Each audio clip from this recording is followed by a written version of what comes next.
Recently there's been a lot of articles pointing out how men are far less emotionally intelligent than women and how that's been ruining their relationships. Oh, yeah. I always say the wife's more intelligent than me. Emotionally, of course. It's unfortunate, but it's a department that we lack in. Last week, we're at the airport. Our plane gets delayed an hour, whereas my natural instinct would be to say, it is what it is, there's nothing we can do. Brittany had the emotional intelligence to realize this is a big deal. We should be arguing with anyone who will listen, and in general, just going ballistic, regardless of whether or not it'll help. Look, it's not about whether or not it helps. No. For example, say you plan an outdoor event and it begins to rain. An emotionally unintelligent person like myself might suggest some sort of alternative or contingency, or maybe we'll do it on another day, as opposed to realizing that this is in fact the end of the world and you should be flying off the handle. Whether you're reading an article about COVID coming back or your Uber Eats driver brings you the wrong order, we as men do not have the emotional intelligence to realize that not only is this something we should be freaking out about, but we should also be becoming actively hostile to others who are remaining calm. And you might be listening to this and thinking, Craig, I was born the less emotionally intelligent sex.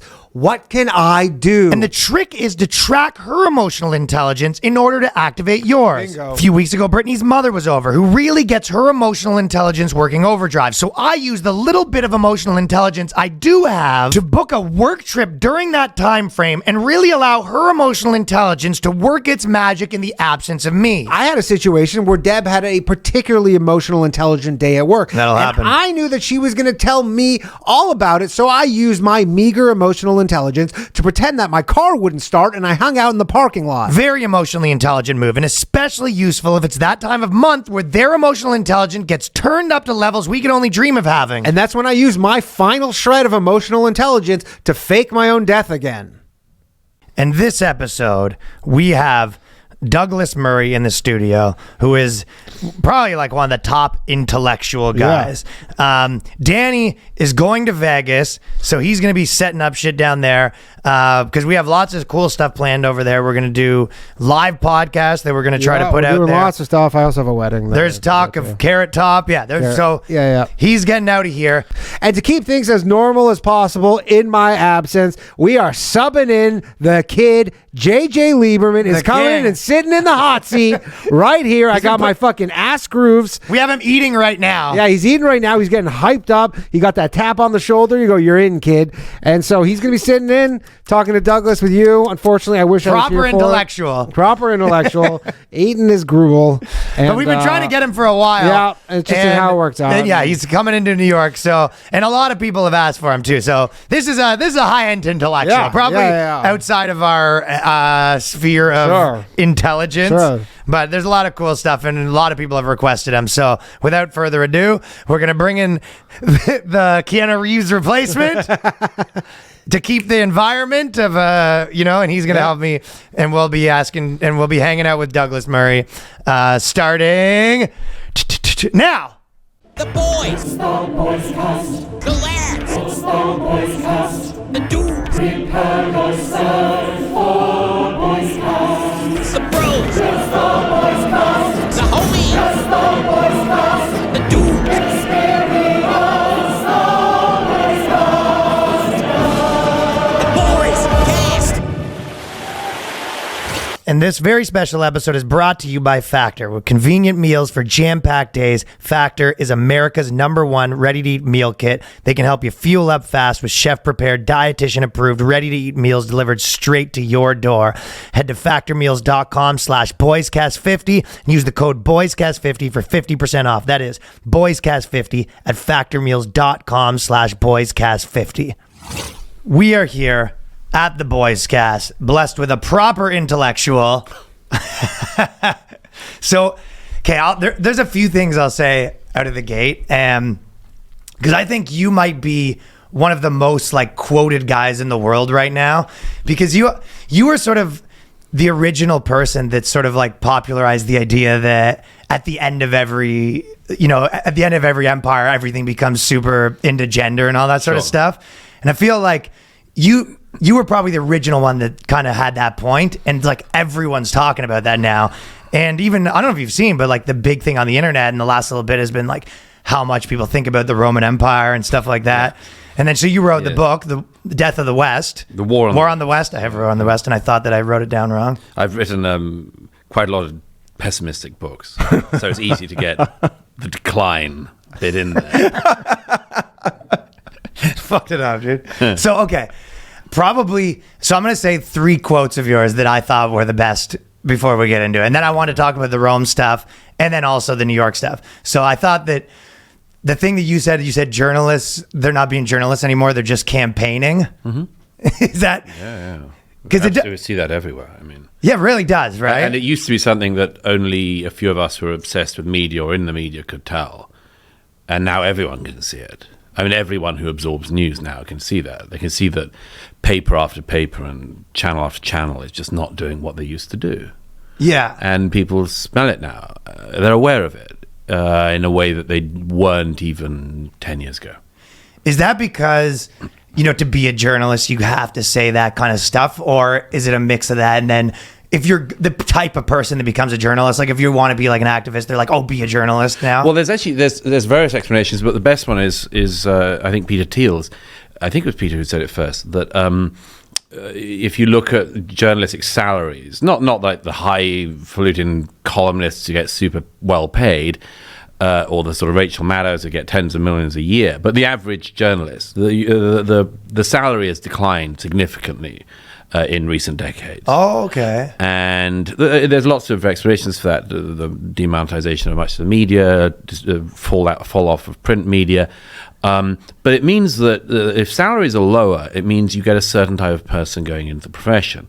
And that's one explanation for why there are very few working class people in journalism. There's probably these a lot days. of professions that sort of kind of have Absolutely. that. And here's the thing that happens in journalism, which makes it kind of unique, which is that if you go into it and you're the kind of graduate who's got a whole pile of debt, particularly if you're in the US, you need, if you're going to be badly paid and you're going to be living in a bed sit or a 1-bedroom somewhere in New York, something, you have to be paid in some other currency. And the other currency you'll be paid in is the respect and esteem of your peers. Oh, so like the professors in college. Right. So it's the same people then. So we were very, very similar Comedy's sort of class like of people. that, Absolutely. There's lots of professions which have got this going on in them. But journalism's a sort of particularly weird one because you can see, I mean, in my own lifetime, journalists used to regard themselves as hacks. I mean, we used to use that in the UK, hacks. We didn't take ourselves too seriously. Now we have democracy dies in darkness. We are the last line of defense. We're practically like the firefighters, but braver. And we run into burning buildings all the time. And, Sure. So, and there's no profession that pats itself on the back more regularly. Advertising, maybe. Maybe They like holding and award there's shows. there's a sort of Venn diagram of those two as well. So I think that's kind of one of the explanations, and they go into it because they think that they're going to be. They all think they're going to be. They're going to break a Watergate-like scandal. That's the other thing. Ever since Watergate, all journalists seem to think that everything is Watergate, and you can tell that by Right. the fact every time there's a political scandal, it has "gate" stuck after it. I always hoped it would stop some years ago when there was a scandal in the UK about a politician breaking through a gate, and I wanted them to call it gate, and then stop with the gate stuff. Very tedious. Sure. It kind of does remind me, like, it's always, similar, but I always bring it back to comedy. But it was, if you look at what comedy was too, it's the same sort of thing where you think of it as like a low profession. You're like, I'm talking about sex and nightclub. So a lot of times when you look back at some of the most, revered people, what they're remembered for is their, political statement. This guy was like, philosopher of the time, he said this. And you go, most of the time he was, talking about sex in a nightclub. Yeah, absolutely. So it's almost like the one little part of the 99% of what they were actually doing wasn't that. Well, I was joking earlier about journalism pretending it's a dangerous profession. Comedy actually has become a dangerous profession, of course. Bad boys over here. Yeah, very bad actually boy. has become, yeah. Well, because comedians try stuff out and say things that everyone knows to be true. And this is not a very propitious time to do that. Yeah, I don't like to say that too much about myself because you know what? This kind of leads to my second thing that you said, but there was you said that there was I've been trying to put my finger on this forever of why I don't like the internet, right? And when you're doing comedy in a club or if you're writing for your audience, you start to do it a certain way, right? And then whenever you're doing making anything on the internet, you have to do it in a way that people that don't like you, don't maybe know what you're saying, think are funny. The same way that if you're in a group of friends, you talk a certain way, and then if someone else is listening to that, you talk a different way, and then you describe it, you're like, yeah, it's an out-group hearing an in-groups thing. And I was just like, that's like the perfect summation of like what kind of bothers me about the internet, because it makes things worse. Yeah, well, it makes everything sort of homogenous. Everything has the same boring predictability about it because everyone's trying to speak to the whole world all the time, or at least not to say anything that anyone in the world can find defensive, which is essentially impossible. I noticed this some years ago when, there were always these things like, quite often it was sports teams, like rugby clubs and things, where like the leaked text message exchanges of the club would like come out, and then all of these guys would be absolutely destroyed for what they're saying. You go, well, yeah, you weren't meant to read that. It wasn't for the Guardian's media correspondent. Of course. She wasn't in the group. So, and if you were in the group, that group would not be fun anymore. Yes, absolutely. And they wouldn't be talking about that. They wouldn't Absolutely. They wouldn't be talking about the elephant walk. I don't know if you know what that is.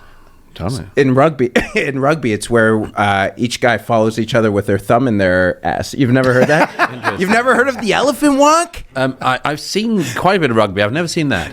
Okay, yes, it's a very common. Are you sure it's rugby you're watching? No, Makes me wonder. Anyhow, sorry. Yeah. But essentially. No, I mean, if our group chat, if my group chats, this is a big joke between guys, but they're always like, if the group chat gets out, like World War III's erupting. Absolutely, of course. And that was always, look, much comedy was like that. Much literature was like that. It wasn't meant to be discovered by everybody. It was for a particular type of discerning reader. The vibe. Yeah, I mean, there's a classic example of this, which is, let's say first year philosophy class at any university will do one of the debates like why is it wrong to eat babies? If an out group were to listen in on that, because these sickos at university, they don't even know why it's wrong to eat babies. What's wrong with them? It's disgusting, and government funding should be pulled, and they should all go to prison forever. Lots of stuff isn't meant for everybody. Lots of comedy isn't meant for everyone. Lots of literature isn't meant for everyone. Lots of thoughts aren't meant for everyone. And unfortunately, the internet has forced us all into this homogenous group of what's acceptable to say all the time, because somebody might just have their camera phone up. This has changed everything. The fact that everyone's got one of these and that it's got a camera on it will have altered things more than we can ever have expected, and it will continue to do so. And one of the things it's caused is a boringness. It has. And but you I don't object hold to back. it. I watch a lot of your stuff. You don't like. I was telling Ryan before. I don't remember where I found you. I think it was through whether it was Jordan Peterson or Jonathan Haidt. I'm not too sure. I don't know if you've ever done anything with Jonathan Haidt. Yeah. But and then I've been a fan. But even to this day, you still press. Well, I mean, I'm as I often say, the one time I'm willing to confess my privilege. What's the privilege? My privilege is that I'm allowed to say what I think. Okay. And that's not a privilege that very many people have in our societies at the moment. I do it by some crazy tightrope walk of saying what I genuinely think, backing it up, following my instincts, following the research and reading I do, following the groundwork I do, and what I know to be true.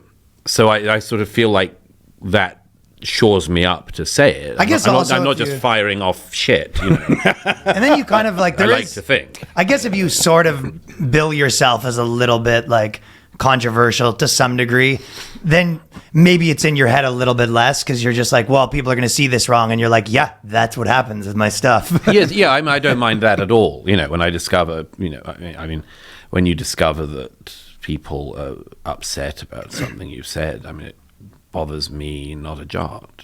Right. Why would it? But I think that I mean, you have to spend quite a lot of time and emotional capital, as it were, getting to that place, because a lot of people, particularly when they're starting off, don't feel like that.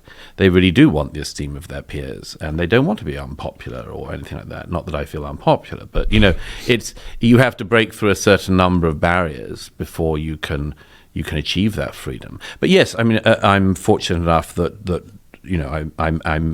I'm fortunate enough to have a career, and have done for about a quarter of a century now, in which I'm allowed to say what I think. Yeah. So before I go to like the kind of more of the stuff I want to talk about, just because you're here and I know you're already writing about it, there's so much going on in like New York with all the like immigrant stuff, but I feel like I'm kind of watching, I don't really know exactly what's going on. And you'll hear, because I see a lot of the videos where you're just like, there's all these huge ass lineups of like dudes and stuff like that. The hotels? Yeah, the hotels, but I haven't actually seen it in person. Well, have you not? No. Oh, you should go over. I mean, there's one. Is it right around here? Yeah, it's right around everywhere. So is what happened that people, so people, if they get into New York, they basically like put you in a hotel, and then you're like lined up outside of a hotel with all your gear, essentially, and then eventually you get a spot at the hotel, and No. What happens is just for anyone who's listening who hasn't followed this, because there's basically an entirely porous border on the southern border of the United States, as to a certain extent there is in Europe, and it's something I've written about a lot. Because of course, if you come into this country to work legally, as we all know, it's incredibly difficult. If you come in to work illegally, it's bliss. Well, yeah, because we all immigrated here, I guess. Yeah, we all did it the right way. Yeah, we're the mugs. We're the mugs. It turns out you are the sort of the sucker. Yeah, absolutely. I'm a total sucker. I feel like a total sucker now. Every day as I watch the southern border, it's the same thing as in Duane Reade, pharmacy, chemist, drugstore, depending on the nationality of people watching. When I'm in Duane Reade, I sometimes think, why am I the only idiot who's paying? Everyone else is just stealing their stuff. It is logical, in front almost. of me, and in front of the staff, and they watch them walking out with the stuff. And literally, that's what happens in New York. If there's anyone who doesn't believe me, they can just come here. Now they've got most of the stuff barred up. Now everything's barred up. I had to buy toothpaste earlier. My bloody toothpaste. I had to get a large woman to eventually stop eating her lunch and come over and like reluctantly open the wrong case until she could get the right one. Then open the case under that, and then take it out of the box. She's out of breath, the fatty. Yeah, and I'm wondering whether it's just best not to clean my teeth by this point. and but you're at the till, and you see people stealing all the time. You think, why am I the mug who's paying? A friend of mine in San Francisco said this recently. He said he actually stopped paying on the public transport because on the public transport. He said, I was the only one paying, and actually in the end I just thought, I'm not going to be the only mug. Yeah, that's how a society really deteriorates. Yes, and that's one of the ways it's deteriorated in New York and the time we've all been here.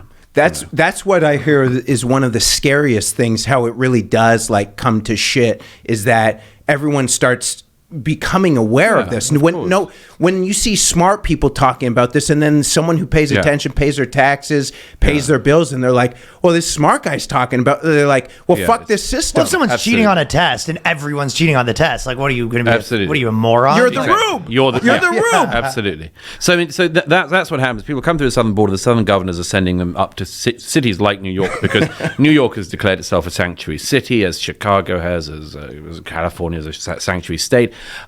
So the southern governors are quite understandably saying, look, why do we have to take millions of people, which is what it is now, who are illegally in the US? Why do we have to take them in and look after them? Send them to places that advertise. So they just put them on a bus. So they put them on a bus and they send them up here. Yeah, and they arrive. By the way, they always arrive at unpopular times of the day so that the media and others don't see them. But the buses come in to the terminal very early in the morning. They get put into various hotels. They're put into the Watson Hotel just up the road here. Nice hotel, nice rooftop pool, which you don't get ever. Now we're talking. I mean, you may not have a rooftop pool. I don't have a rooftop pool. I don't have a rooftop pool. And they go into the hotels, and the people you see lined up outside is when sometimes the authorities try to clear the hotels for families, for instance, and the men then object because they're going to be sent to somewhere. I was actually the Watson only the other week, and the men objected because they were being sent to Brooklyn. Now, And they're like, what do I look like? Some fucking hipster? Exactly. I mean, I'm a city guy. I'm used to the city I'm a now. Manhattan guy. I'm a Manhattan. I'm a New York City boy. I'm not a Brooklyn, Williamsburg hipster. I've been listening Do to I Pet look- Shop Boys. Exactly. You know? Well, good reference. There you go. You're not the only intellect Picked up on here. I like the fact that Pet Shop Boys are the test for intellect around here. This is a very worrying discovery. But no, it's amazing. They do try to get them off the central Manhattan hotels. And that's why quite often you see people lined up outside. By that time, by the way, they're already working in the black market, which is why you also see all the delivery bicycles there. Because the brilliance of the Democrats in New York is that they fought for the minimum wage for people like deliveries workers, and then allowed in over 100,000 migrants, all of whom delivery workers, undercutting the people who are working legally. So that's a great I didn't even example. think of that That's a point. great example of smart.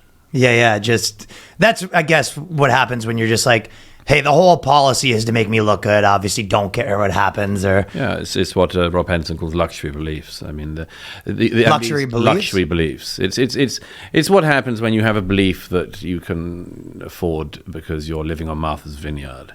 yeah, And the migrants aren't in your neighborhood. And of course, when they were sent to Martha's Vineyard by Ron DeSantis, the locals went absolutely crazy. We don't have room here. I mean, when we had that sign up saying, no one is illegal, we didn't mean illegal people.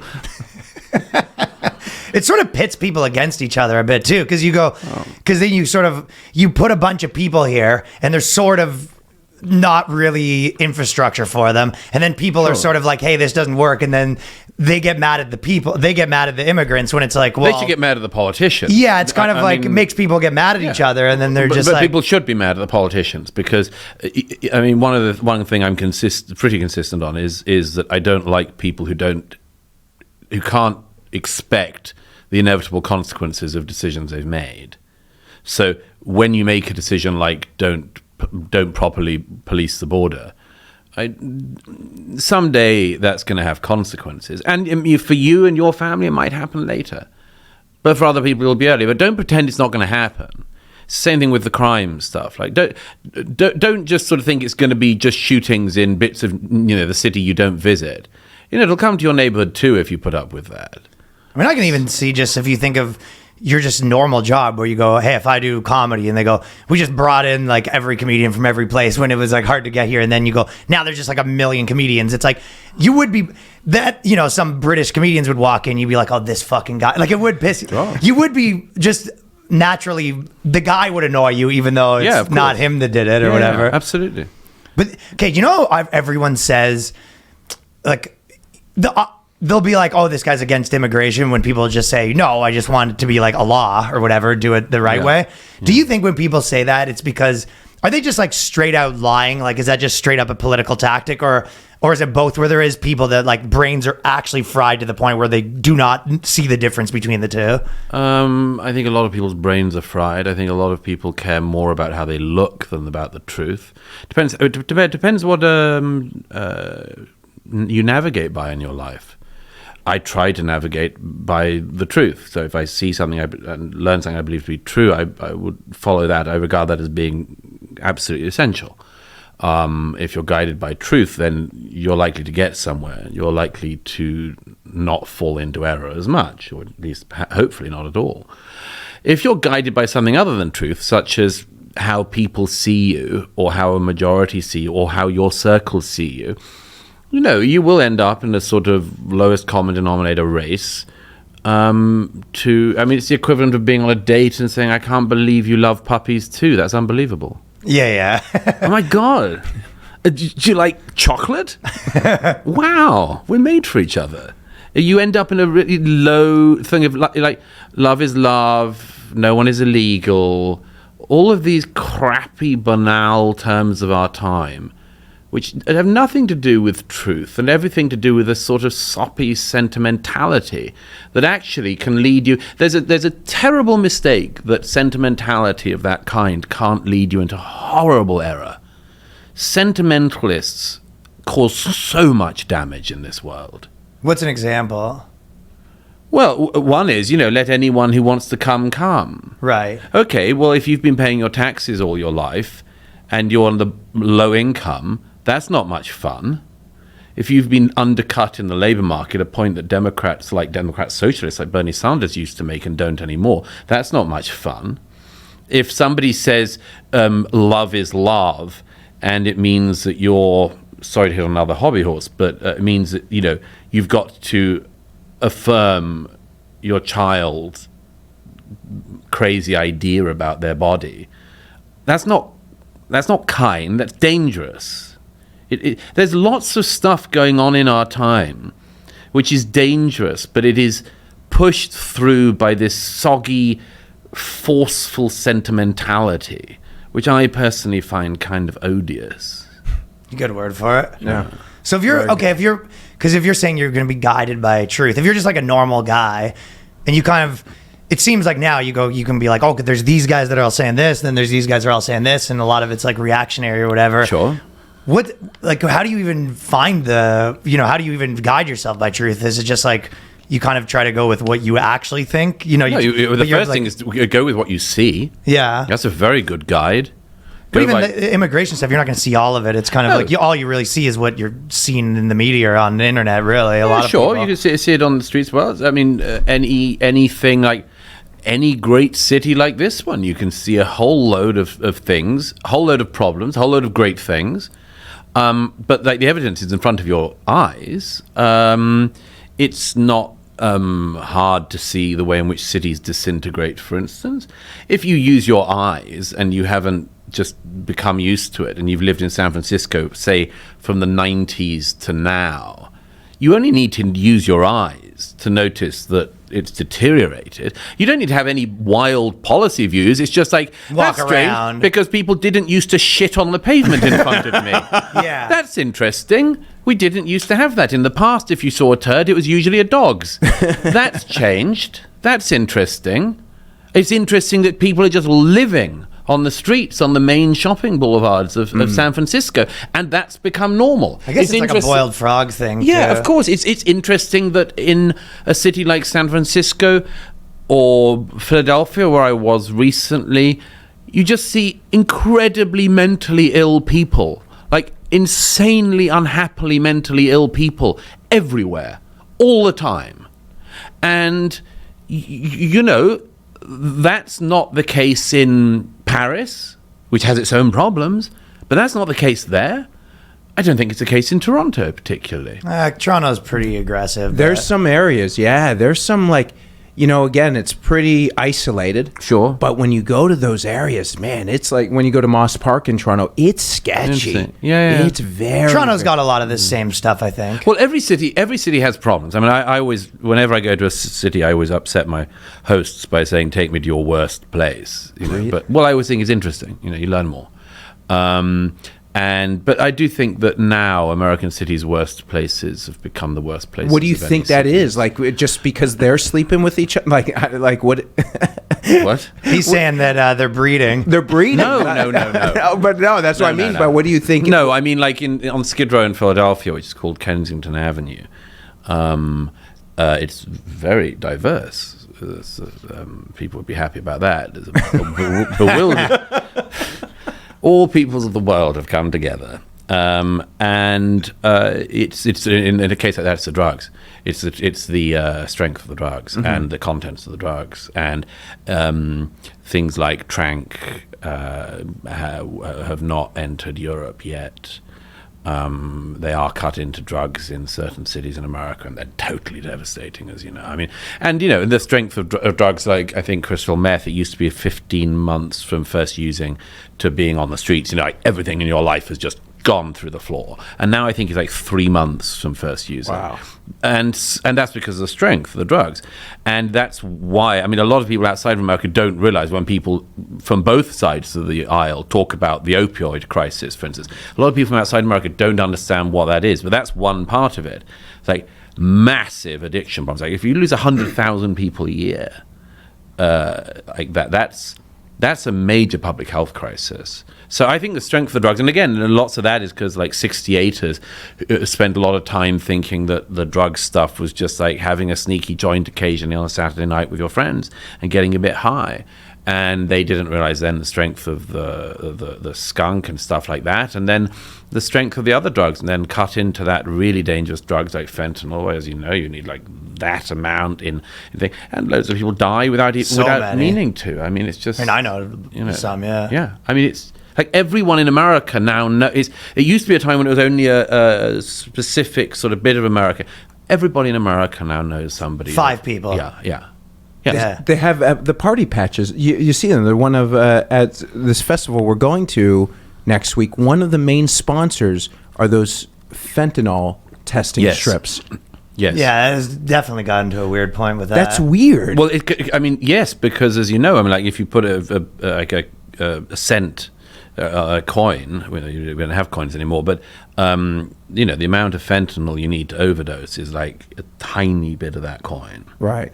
So if somebody has cut that into the line you're taking, it's over. It's scary. And that's if you didn't even mean it to be over. And people like the ones on Kensington Avenue in Philadelphia, doctors I speak to in the area say, I think the people here want it to be over. Mm-hmm. Like they come or the here, very least indifferent. They come here for like the last really big hit. Oh. It's terrible. I mean, it is really dystopian. But I should stress that, there are all these downsides you can say about American cities, but there's a reason we're here as well, which is that of course they're also like the greatest places in the world, the greatest opportunities in the world, and much more. Okay, so to bring that to the Rome stuff, like what were the main similarities when you look at was there this kind of stuff where there was way more homelessness and that kind of shit? Was that like the end of Rome? Like No. what was so it was mainly just the ideological stuff? Like what are the big similarities between what's happening in Rome and what's happening in America? Oh, wow. Or is there tons? There's a lot, and I don't want to be. I don't want to Pessimistic? impose too much on the history or try to carry too much weight. I mean, the obvious thing is that it can take a long time for an empire to fall. I never liked the idea that America was an empire because it isn't. I mean, as Colin Powell beautifully said once, if America was an empire, it was the only empire that, when it went into a country, demanded only one piece of land, which was the land to bury its dead. It's unlike other empires. So I don't like referring to America as a sort of empire, but a global hegemon, however you want to call it. It can take a very long time to fall apart. It's not inevitable; it does fall apart. But Rome took 400 years from Nero to the end. So it can take a long time. When people say, "Oh, well, it hasn't happened yet," they think. I mean, don't think that means it can't. Yeah. At the very least, don't think it means it can't. And I would say that among other things, the dominant things are a loss of belief in the leadership and then in the people, loss of belief in yourselves, a loss of belief in your own uniqueness or virtue, or in the end, a kind of indifference that the barbarians are coming in. And by barbarians in this case, I'm not talking about illegal immigrants. I'm talking about anyone who's a barbarian. There are fine barbarians at the top of who's the barbarians Washington. now? Yeah, the well, I mean, politicians? to my mind, the barbarians are the people with a grip on many of the institutions of this country and other countries. I mean, I find it amazing that so many institutions are run by the people who seem to loathe them. But that was Bob Conquest's third rule of politics, which was that the fastest way to understand any institution is to assume that it's been overtaken by a cabal of its enemies. Right. Does feel like that. Almost always true. Almost always true. Like, I don't know, you'd think that an artistic, a museum, say, likes the museum. No, they're always warring on their collections. They hate their collections. They want to get rid of them. They want to hand them back. They're stolen goods. It's like they've inherited a whole bunch of microwaves off the back of a lorry. Reliably, our institutions, particularly our cultural institutions, are run by barbarians. Well, I feel like I have 2 theories on that I wanted to hear what you think of. So the first one is that I kind of feel like everything that starts out great, whether that's like an artistic movement or it could be like a museum or whatever, usually like the original people, had like kind of a unique vision and stuff like that. And then by the end of it, the only people that are left are people that are like kind of like to enforce rules and stuff like that. So maybe when you look at... So you're thinking of America as a sort of civic religion. Yeah, and sometimes just the individual like subcultures are a religion, like maybe journalism, like we said, or something like that. But because almost when there's like a new thing, there's a like, I mean, you've kind of mentioned that it's very easy to like tear stuff, like people are really into like tearing stuff down instead of building. Yeah. But then also I kind of think of like if you start a company now, right? Like every new company is almost like a little sliver between two things that already exist. Like it's very hard to start like the biggest grocery store now, right? Right. So all the main roads are there, all the main cities are there. So there's Well, like all the main roads aren't there. but you know what I mean the infrastructure. Drivable roads. The infrastructure. I mean, I guess the like predominant infrastructure. Infrastructure is appalling. Okay, so maybe I mean, that was a I'm bad with Elon one. Musk on this. Right? It's insane. It's insane how bad the infrastructure is. Well, the only thing you could do is tear it down, I guess, at that point. So, No, or you do If you were you gonna- do new stuff. but so let's say we said, for example, that we think that the way that car companies are run, yeah, you could start a new car company, but like mostly people start like a business that's kind of like, oh, I'm the guy that introduces the car company to the thing, like all the Right. So I guess There's a if lot I of was to- intermediaryism. Yeah, and I think a part of that is because all the main stuff's done. Like in some ways, so my theory was that maybe that's why there's so much tearing stuff down, because the way that in terms of like thought, in terms of like ideologies, like people just kind of find there's very few like new stuff. So maybe in like later empire stages, like all the main stuff's been done. So people, it's like use your brain to tear Right. stuff down as opposed to build new stuff, because there's all the main Yes. stuff's built. Does that make sense? Well, Is that does. stupid? It's somewhere between the two. The it's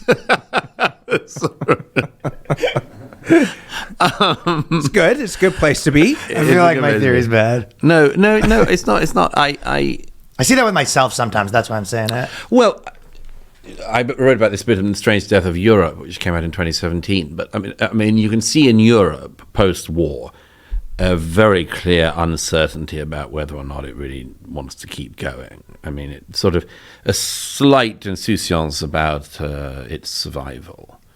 You see it in Germany, obviously, in particular, because after the catastrophe of what Germany wrought on the world, you would have questions about yourself as a country, as a people. I don't know why that should have so incredibly strongly tainted everyone else, but it did. So if you don't think it's really as much good, then yeah, that's when you sort of don't mind. And I think that's become a default setting for a part of the American left and a little bit of the American right as well, a growing bit of the American right, which is maybe we aren't so good. And that's very interesting to me, because that in my own lifetime has shifted. Most Americans in my lifetime used to think that America was a force for good in the world, and that, it had its problems. And as Gene Kirkpatrick famously said during Vietnam, some of us believe we can be improved, but to improve, we need to continue. And that was her response to the people who then, in the 60s, were saying, tear it all down, destroy it all.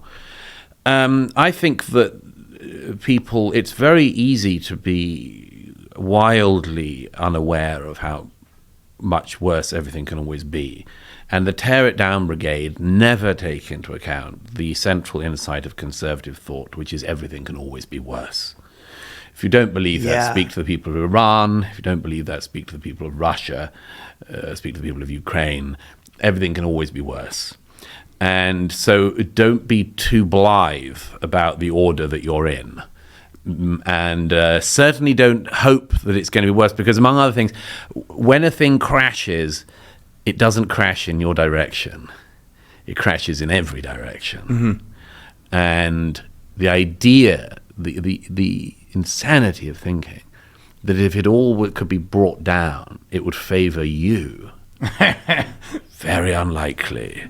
I think of the communists who wanted to bring down the Shah in Iran, and who, when the Shah fell, were immediately imprisoned by Khomeini. Mm-hmm. That's not how they were planning on that They going. weren't planning on that. But that's what happens in every revolution. It happened in 1917. It happened with the French Revolution.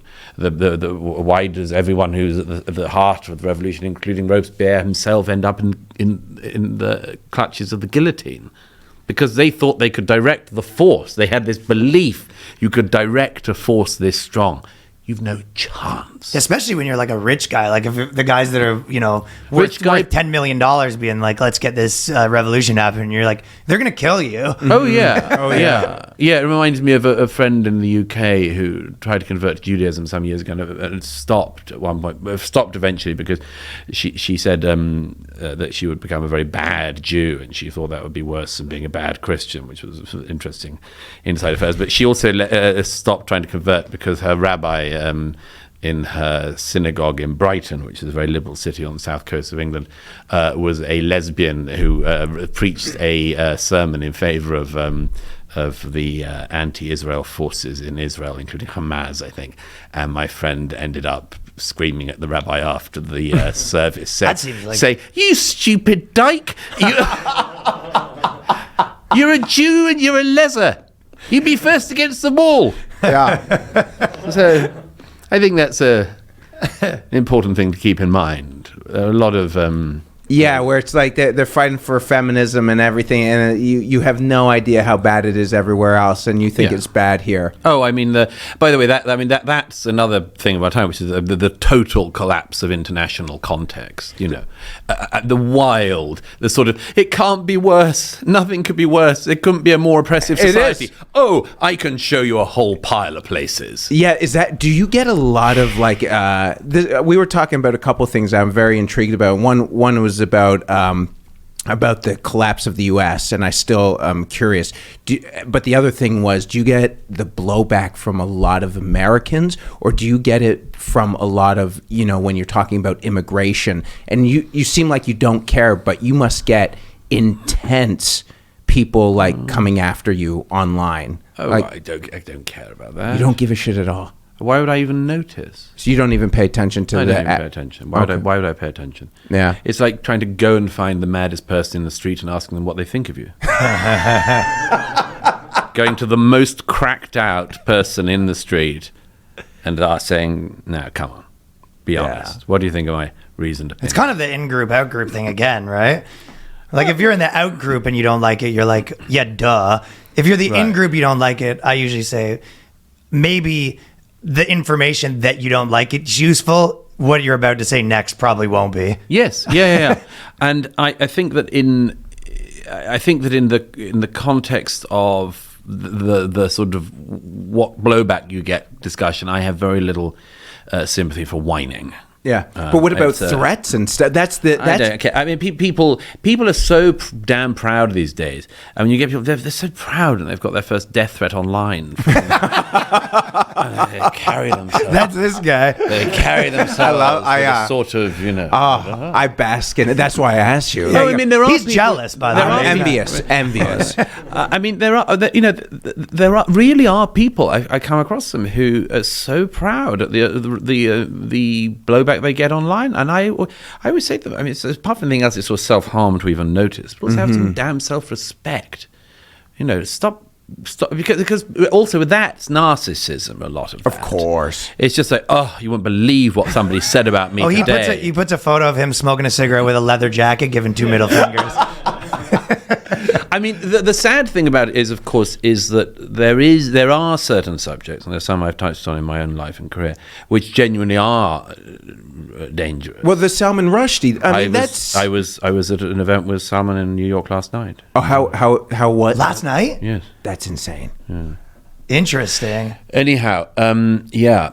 Well, I mean, losing an eye to a jihadi is an example of real world problems, and that does. There are some things. So I mean, I'm not, when I'm saying online sources, I'm not brushing off the idea that some people actually do pay a huge price for their opinions, and I've known quite a lot who paid every price. And but I think there has to be some line drawn between that and people who just sound off, angrily and online, and who, if you saw them in the flesh, would would be a different type of person. Yeah, sure. Got to take a quick second to tell you people about Liquid IV.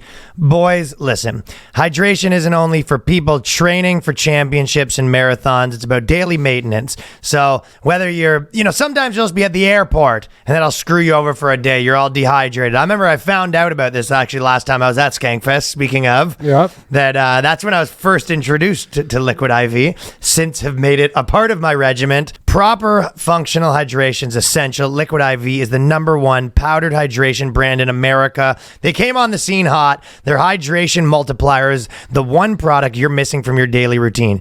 Use it first thing in the morning, before a workout, when you feel run down in the afternoon, after a night out with friends, or on a long flight. With one stick, you can hydrate real life 2 times faster than water alone.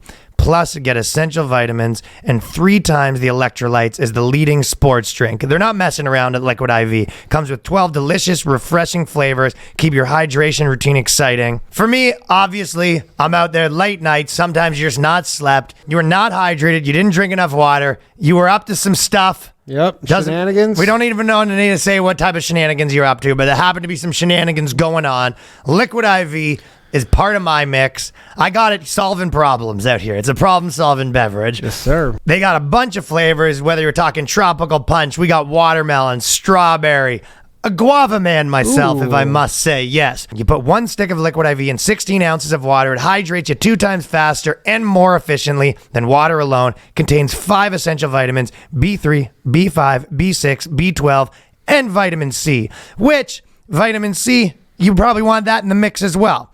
3 times the electrolytes of leading sports drinks, made with quality ingredients, non-GMO, and free from gluten, dairy, and soy. We're talking real people, real flavor, real hydrating. Grab your Liquid IV in bulk nationwide at Costco, or you can get 20% off when you go to liquidiv.com and use the code BOYSCAST at checkout. That is 20% off anything you want when you shop Better Hydration today using the promo code BOYSCAST at liquidiv.com. We got to tell you people about Quip. And we got the gear here with us right now. We got the gum refill. We have Toothpaste. We got anti-cavity fluoride toothpaste. They sent one to our studio. I got one at home right now. You shouldn't be messing around with your oral care regimen. This is something that you should be taking seriously. You want to look good. You want to feel good. You want that mouth smelling good. Oh yeah, when you're out here with the lady. You do not. We've all heard the stories of girls being like, "Yeah, I got like a breath issue." You know what I'm saying? You don't want that to be you. No, you do not.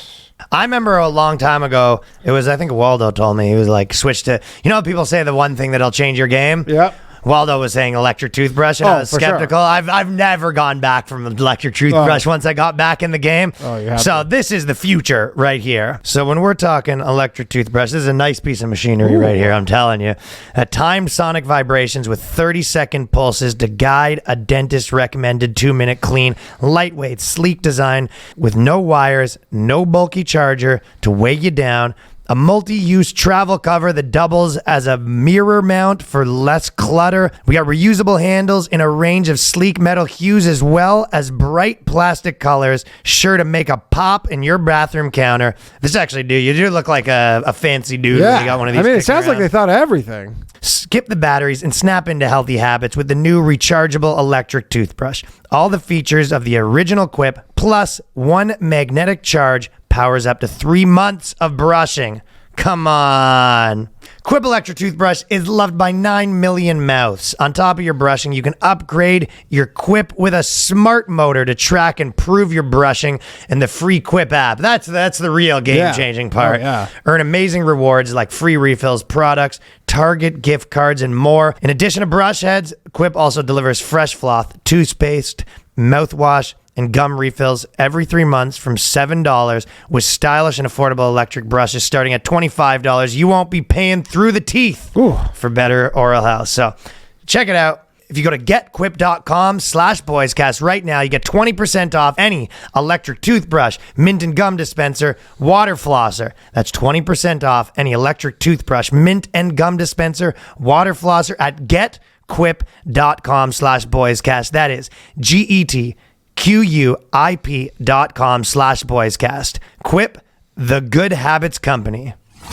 I kind of go back and forth on what you were saying before, where it's like, it's so obvious that you go, yeah, look over there. I'd be way worse at those countries. But then there's the other sort of keeping up with the Joneses thing, where you're like, the same way that if someone's born like a billionaire, it's like to tell them like, look, you have so much more money than that kid who's not. It's like, well, yeah, but you gave my brother more money than me, and that's the guy that I'm comparing myself to. Sure. So there is like kind of a context where I guess if people are like angry, telling them that you're better off than this other place that you don't live in. No, I know, but I agree. It's very hard to tell people it. You're right. It's very hard to just tell people that. I think they have to see it. I think they have to experience it.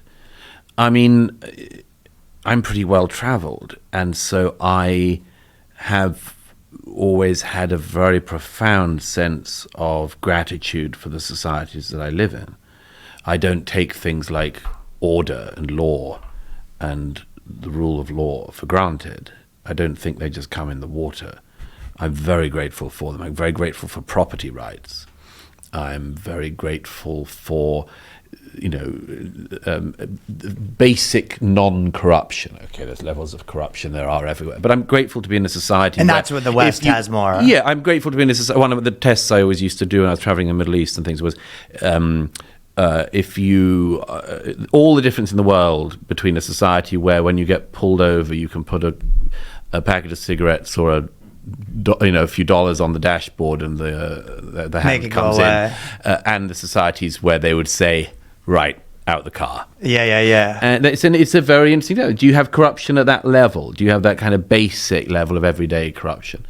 And so I don't take these things for granted, but I think that in general, people do until they actually see for themselves what the rest of the world is like. I have a friend who's a headmistress in the UK, and she has said to me before that if there's a pupil that is playing up, very often she will suggest to the parents that they take them back to their parents' country of origin or the grandparents' country of origin. It's a very immigrant area of London. And they always come back transformed, she says. Because if you've met your first cousins in Bangladesh, and you live even in the sort of worst bit of London, you will be aware of your luck to a degree you weren't the day before. So why do you think that because I've heard you say that the West is kind of the only place that does this, where it's like there's just nonstop self-flagellation or whatever? Yeah, it is. Well, why is that? Is that like a winner's guilt thing? Is it just like, because I think if you think of like China and Russia, it would just be like not tolerated, I guess, from the top, right? If you were out there being like, we're the worst, it would just be like, okay, how about you're in jail, right? Yeah. So it's kind of like you're allowed to do it, so maybe that's what happens. Yes, and in a country like North Korea, I mean, the people actually have been taught to believe that they are the luckiest people in the world. Occasionally, when there's a famine and 2 million people die, like in the 90s, they have to try to change that narrative around. But it usually comes back. That's a tough one. You got to be a good propagandist. Kim Jong-il had a very tricky propaganda gear change in the 90s. They actually managed it by saying... What did he say? They managed it by saying that the famine had happened because of the dirty Yankee bastards blockading North Korea. So you can always find a way around it if you have a totally manipulated population. But the people in North Korea are taught that they're the luckiest people in the world. So I just think that the self-flagellation it's a luxury. Obviously, it comes from a good place. I do think that. I do think self-criticism is a good thing in a person as with a society. Why would you not want to improve? But the difference, as I've often said, is between a critic who wants to improve you and actually improve you, and a critic who wants to kill you. If somebody wants to kill you, they're an enemy. They're not a critic. They're not wishing you well. If I gave you some life advice now, or you gave me some, in the right tone of voice, we would probably accept it or take it on board. If we littered it with the C word and jabbed our finger and told you you'd always been rotten, probably wouldn't take it on board. No, I've seen that with so many people that are kind of like in our industry, where you're just like, you're listening to people that hate you. Yes, I mean, why? Yes, Oh, if somebody says, everything about America is rotten, it's been rotten from the beginning, it's born in sin, care what and you it's think always been, now, I just don't care after that. It's like, I don't really mind your views on education policy. I don't really want to hear your views on the inequities of taxation. I had a buddy that was like, he was really against kind of like, I think it was at the time, like probably Jordan Peterson, probably people like you, and he was just like, I'm not really like a fan of this guy. I'm not, and I was kind of like, oh, which one, kind of like thinkers of our generation do you like? And he was like, I don't like that type of stuff. And it was just like, well then, yeah, that's the same reason if you were just like, I don't need to hear your opinions on metal bands if you don't like metal. Like, right. He's like, yeah, okay, so your opinion's irrelevant. You hate that Right. stuff. You made up your mind. Then Yes. why would we? You know what I mean? Yeah. If we're looking for condos and you hate condos, Yes. like I don't really need have your opinion. absolute loathing. Loathing. of Yeah, you don't. condos. Yeah, exactly. It's like the worst thing in the Utter world. visceral loathing. I don't need your opinion now on like what door you like better because you hate you're just absolutely. irrelevant. Yes. So there's a bit of that. I wish going on that a people lot. did that more. I wish people did that more. It's really not hard to discern the difference, you know. And there's also even in your like personal life, you can probably look at the difference between when you're giving yourself actually trying to make yourself better, or when you're just being like hard on yourself. You know what I mean? Yeah, absolutely. I think that, as I say, with people as with nations, you know, a desire to improve yourself in all sorts of ways is laudable, and sometimes you also have to learn to give yourself a break. You know, How do you kind of reconcile the idea when, like, kind of on that topic, but you were saying that when, because I think I've heard you say this. Correct me if I'm wrong, but you said that like gratitude is sort of the answer in reverse, right? And you hear a lot of people say that even on like a personal level, right? Like that's the best thing to do every morning, Yes, kind of. yes. But then sometimes I think that some of like my most successful people in my life are way more like, no, you never have enough almost. So it's like, how do you know what I mean? That is a really interesting point, and it's a very interesting conundrum, that one. Yes, very successful people tend to be restless, highly self-critical, never satisfied, never enough, always pushing. And I've often thought about this. That's if you had that version of yourself, and you also had the version of yourself that didn't have those things, which would be the happier life? Right, that's what I'm thinking of. And Or what would, I guess happier is I wasn't thinking happy, but yeah. Or what would be? What would you like as the word? What would you More aim for? peace. Well, I guess Or this, why would peace? two peace questions. is not bad. Two questions. Yeah. So the happiness, I think, maybe is more closer to like, what's the best way to live your life? And I guess maybe I was just saying more, you accomplished your goals. But I guess. But if your goal is to be happy, I mean, we know how you do that. How? You should believe in God, which, as it happens, I don't. I'm not. This isn't a preaching. No, I think you But were all kind the of evidence the shows you original- should believe in God. You were like one of the OG atheist guys. Yeah. Oh, gee. Wasn't it? It's like Hitchens, you, Sam Harris, sort of, right? Anyway, but you should have a family. Definitely, having children makes you enormously happier. Again, I don't have children, but I mean, there's enough data on all of these things. You should have a form of work that you find reward in, and it doesn't just financially reward you. You should live in a community of people who you know, and there's a set of things which are the absolute baselines for a happy life. Yeah, I agree with those 100%. And if you don't do one or two of them, then you've got to go long on one of the others. Right. They all sort of have a community in a little place, and Sure. they're all sort of related back to have a community. And then when you're like, the family, it's like not only do you have a community, you have a community where like your status matters, not even Yeah. status, but like your existence matters. Where you're regarded as a person of worth. That's a good way to put it, yeah. Is the thing. There's a sociologist I once said years ago, I said, what's the biggest difference he'd seen in his lifetime in America? And he thought about it for a while, and he said, I think it was when I was a child, whatever the most menial job in society, if you were a binman, a bin collector, a garbage collector, and you provided for your wife and children, you were a man of worth, Yeah. And he said that had changed. The garbage collector was a loser by now. And that has had a very profound effect. And but yes, we know how you can have a happy life, but what you're talking about of goals is different. And most people who are successful are very restless, in my experience. Me too. And there's a lot of reasons for that. By the way, in politics, there's one overwhelmingly obvious one, which is a lot of people in politics have had an early loss in their life. Do you know that? Really? Interesting. Yeah, a lot of people in politics have lost a family member early on. A particular parent is very common. Well, not very common. It's disproportionately common to the rest of the population. Yeah. And no, that's interesting. And actually, a lot of driven people have that kind of thing. They are racing to chase up with and impress a shade, you know, and so it can be useful.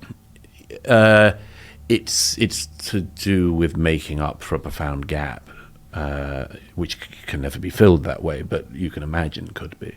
Yeah, because if you are like, I'm so grateful, I have everything, and I'm like happy to be here, it's just like, why do you need more? Somebody was saying to me recently who said that he'd just been given a drug to deal with his irritability problem, and we were talking about it. There was a prescribed drug, as you know, in America you can get prescribed almost any drugs. It's amazing. But he said he got this drug from his shrink for psych for irritability, and he asked if I wanted to try it. And I said, absolutely not. If I lost my irritability, I'd be out of work in 6 months. Sure. I'd be, so I mean, there are attributes that you have that aren't necessarily that pleasant to have, but which are useful. So is that you? Are you like nonstop? I mean, obviously by just even having a conversation with you, like using words like banal and banal. I just learned that word months ago, and I'm like, man, this guy can really talk. This guy's got some. But seriously, that is obviously, like, I think about it, like Ryan was saying, you write 5 articles a week. You must read, how many books a month? Like, I do audiobooks, and I try and, like, I'm a huge fan of Hitch, but I could not, that language in that book for me, it was too much, and I love, but I watch this. Which book? Hitch 22. Hitch 22. That's a wonderful book. The memoir. Yeah, it's amazing. But when I watch him debate online, there's nothing more fascinating. And it just seems like a guy like that, when you see like his last interview, I don't know if you ever saw it, it's him in his house, and he's got all these books on the wall. I'm like, but he seemed so relaxed too. But he also seemed like he just never stopped. He didn't. Yeah, we're rather similar beasts in a way. Although he had a great advantage over me, was he could write when very drunk, and I can't. At least I can write, but it comes out as shrivel. Yeah. I look the next morning, I think, I did a chapter last night, and god damn, that chapter was a good one. And then I look at it, and it's something about tractors. And it's the same thing when I'm stoned. Total disaster. Terrible. Total disaster. Never write while drunk. That's the big writer thing, is they always write drunk. No, you can. I have a rule, which is I never write after more than one drink, and I never speak after more than one drink. I mean, I speak. Yeah, I got you.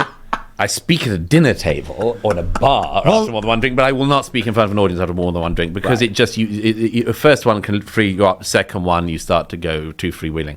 But Hitch, he did it in front of me. We would occasionally get very drunk at lunch or something, and I would sleep it off in the afternoon, and the bugger would write an article, which I would read the next day and admire. So yes, I mean he of course had an early loss. Which is the loss for the suicide of his mother, which was undoubtedly, which he never spoke about till the end. And he said, he used to say to me that he would never write his memoirs because he would have to write about his mother.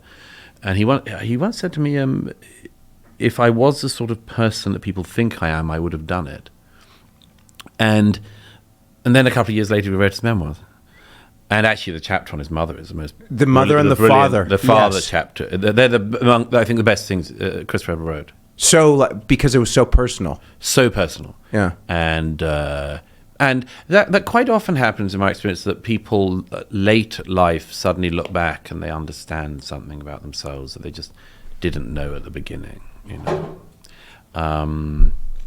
But yes, I'm always trying to read or absorb information because I'm always trying to sort of find things out, really, and new information, new things. That includes, you know, everything about human beings. I mean, as the Roman Terence famously said, I feel like nothing human's alien to me. I want to know everything that human beings can do and are capable of for good and ill. If I was in terms of like the human stuff, in one thing that like this is like our audience is like mostly dudes and stuff like that. Yeah. And one thing that a lot of people say that I was kind of wondering your opinion on, and it's kind of a two-part thing, but the first one is, do you obviously when you look at, you know, capitalism versus socialism and just those kind of like even the way that people thinks, like, you know, everyone says like girls are more likely to be like collectivist and stuff like that. Do you think that's do you think that plays a big part in everything that's happened in the last, you know, 10 years or whatever?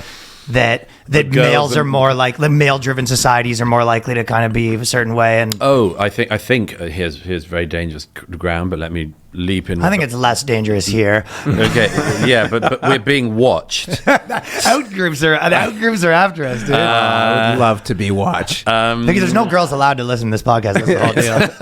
That's actually the thing. And the ones who do are like what they came. He sold out Gramercy Theater on Saturday night, and the females that come, it's a smaller percentage. Well, now that it's bigger, obviously there's more. But at the beginning, but they're hot. Like they're not like, you know, they're like cool hot chicks. They're not like pigs. Okay, well, but you would think, but you know, shout out to the pig community. Of course, shout out to the fucking he likes the pigs. I love the pigs. I love a pair of heavy hitters on a fat broad.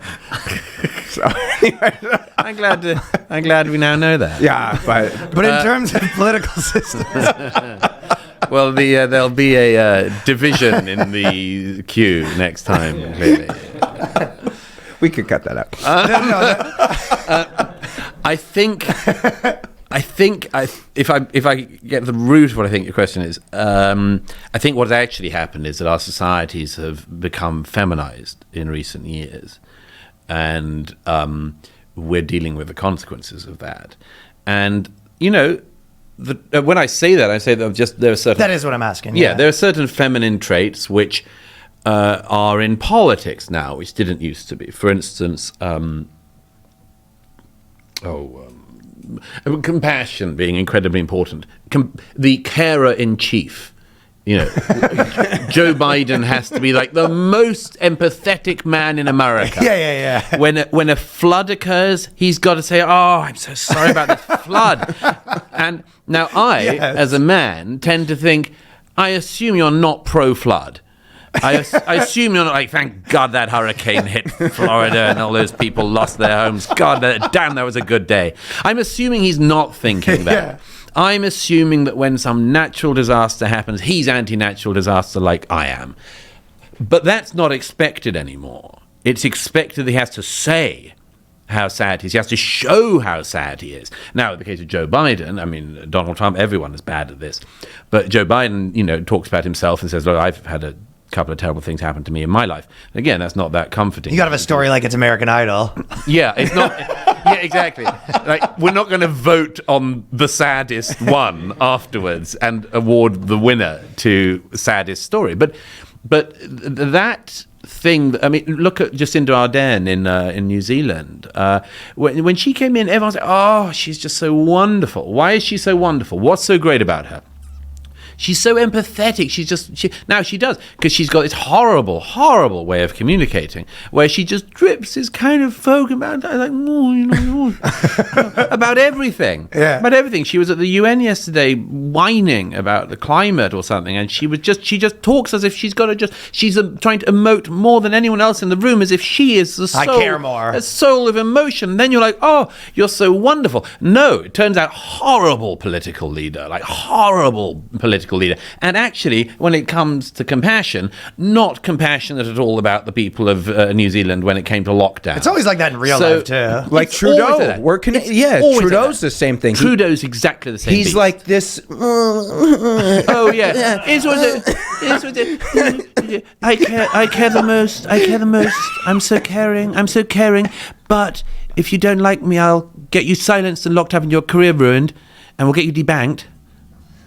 But I'm caring. My point is, And it's like in real life, the mother that's just like, oh, I care more than other mothers. Like sometimes, most of the time, that screws the kid up. Right. Like that didn't actually help. And I actually, as cynic that I may be on this, I tend to think now that the person who tries to campaign to be the most emotive and empathetic person is most likely to be a bastard. Yeah. And by the way, the opposite can be the case. A lot of politicians and public figures who are thought to be very stern and so on are lovely human beings, because the competition and politics is not about who can be the loveliest person. And so that has entered our societies. I gave the example of politics, but you could do it at almost every level of the society. They've sort of said at schools now, it's like dudes are like underperforming chicks at like a pretty high rate. Well, yes, because all of the masculine qualities we've been told are toxic. I mean, I would hate to be a young boy growing up today. Well, it's because all the teachers are broads too. Like, Well, that was always true. It was always Was a it? disproportion among well, not the older you get, from about kindergarten to like the grade age of 6, right? is like always been female dominated. But That makes sense. which makes sense. But this clamping down on the male virtues. I mean, there are several things we very badly need, and one of them is male virtues. I think we also could do with a bit less of the worst female virtues, or at least we should say, look, these can lead us wrong as well. Like, there's a positive and negative to everything, and a time and a place where they're both needed, maybe. yeah, I mean, take the obvious example. A very tough situation your country's going through. You might want a bit of the like, look, I sympathize with you as your leader or whatever, and we're all going to get through this together. But you don't want them to be crying, okay? Yeah. You don't want them to be crying. You need them to be tough and stoical. And they need to say, we're going to get through this, and I'm going to show you how to do that. You have to have built up a reservoir of toughness through your life. Now, by the way, that doesn't have to be only men. When the COVID thing happened in the UK, But it's masculine. Well, yeah. Well, I'd say it's masculine. It's a more dominant masculine trait, but women can do it as well. I mean, it was the Queen who led the UK through the COVID thing by just saying, we're going to get through this. And now, if she just sort of cried and said, "I can't believe we've all been kept apart," the nation We're would have gone, fucked. "What?" So, but the point is, it's a bit of damn stoicism is required. Yeah. And at some point in the last generation or two, that got beaten out of everybody. And I think it's a profound shame as well as a disaster, because, and again, there are times when in your life you need somebody to say to you, sit down, tell me what's happened. And that person needs to listen carefully and compassionately to you. And there are other occasions when somebody needs to stand over your life, tell you to get the hell up, put your shirt on, and get out there. And you need both of these things at some point in your life. Now, do you need them in equal measure? No. And it'll vary throughout your life. You certainly... Now, at some point in the past, that first one was less common. Like, talking through your problems, explaining your problems, used to be undoubtedly in all of our societies much less of a thing. And there were some consequences from that. But there are some consequences from the let it all out society as well.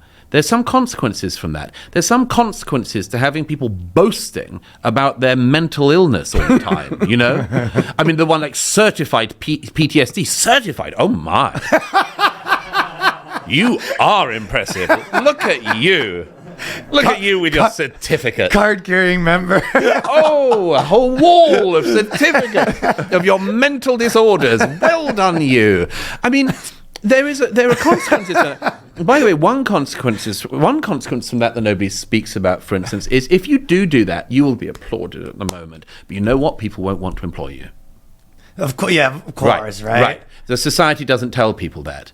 They don't say that if you come out and go, I have profound mental illness issues, that your next employer might look you up online and go, yeah, I'm good on that whole might thing. go with that reliable person there. There's so many people that post online. They'll be just like, my company's like discriminating against me because, like, you know, all I said was that, like, at training, I'm going to need a whole separate seminar just for myself. Yeah.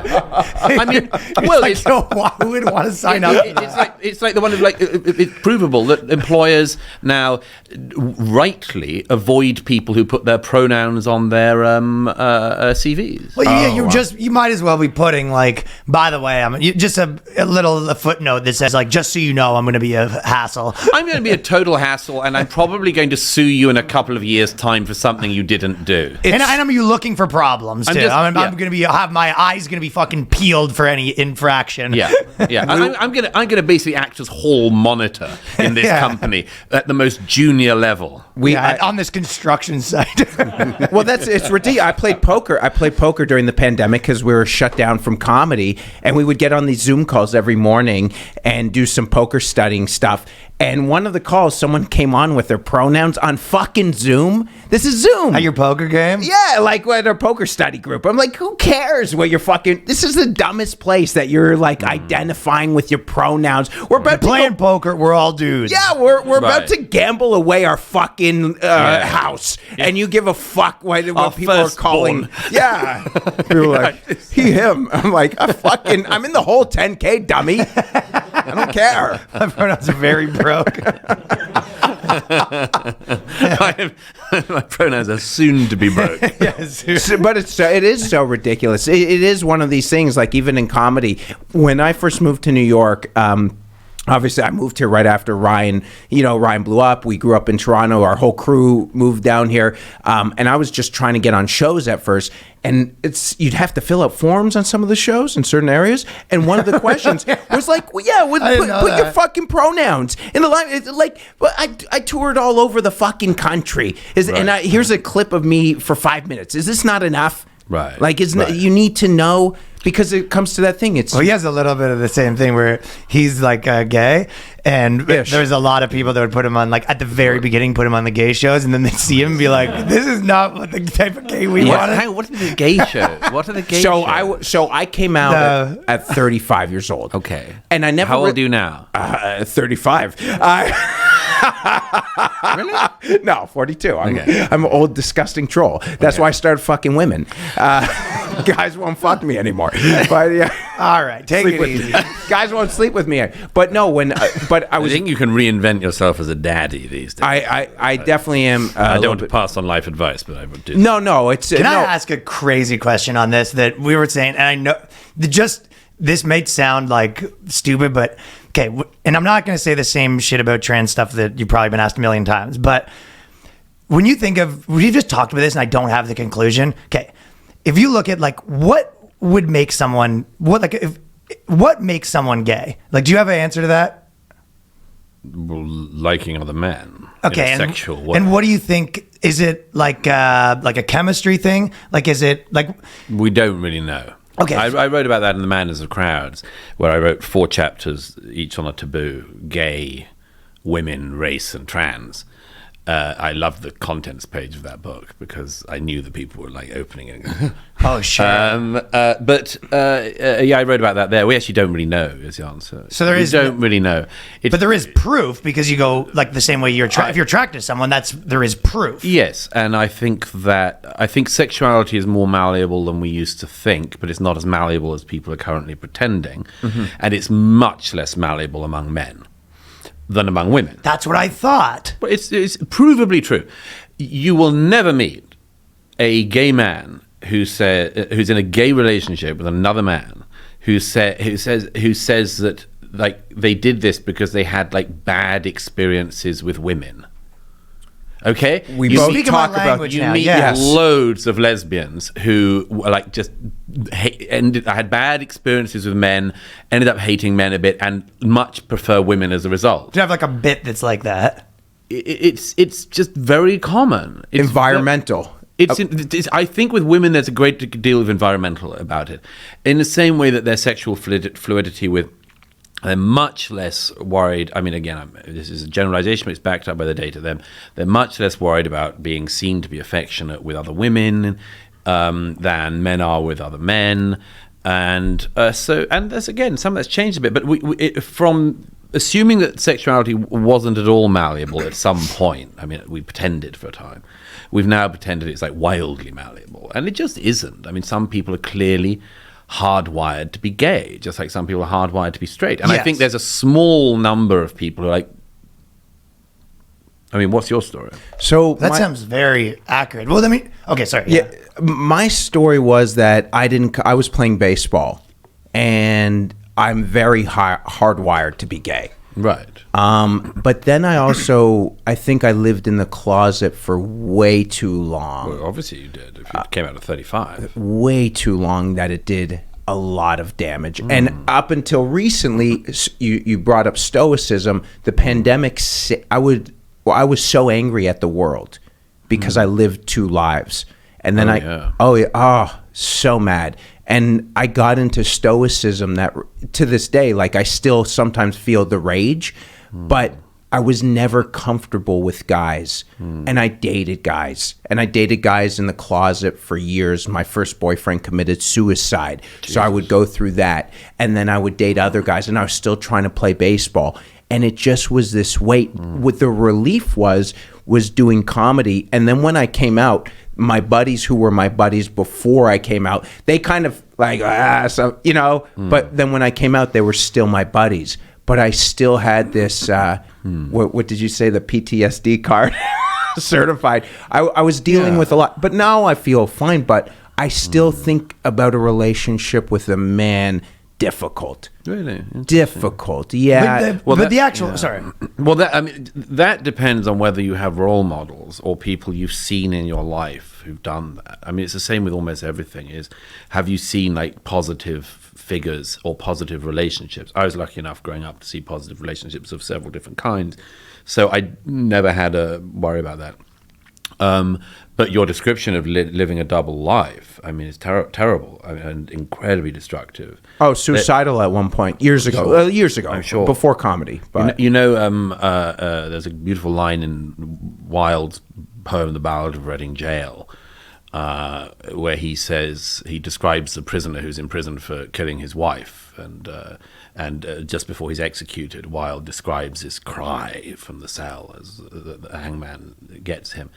And Wilde says, he says, and all the woe that moved him so that he gave that bitter cry, and the wild regrets and the bloody sweats none knew so well as I, for he who lives more lives than one, more deaths than one must die. Intense. That's crazy. Yeah. More lives than one. It was. If you live more lives than one, you'll die more than one death. Yeah.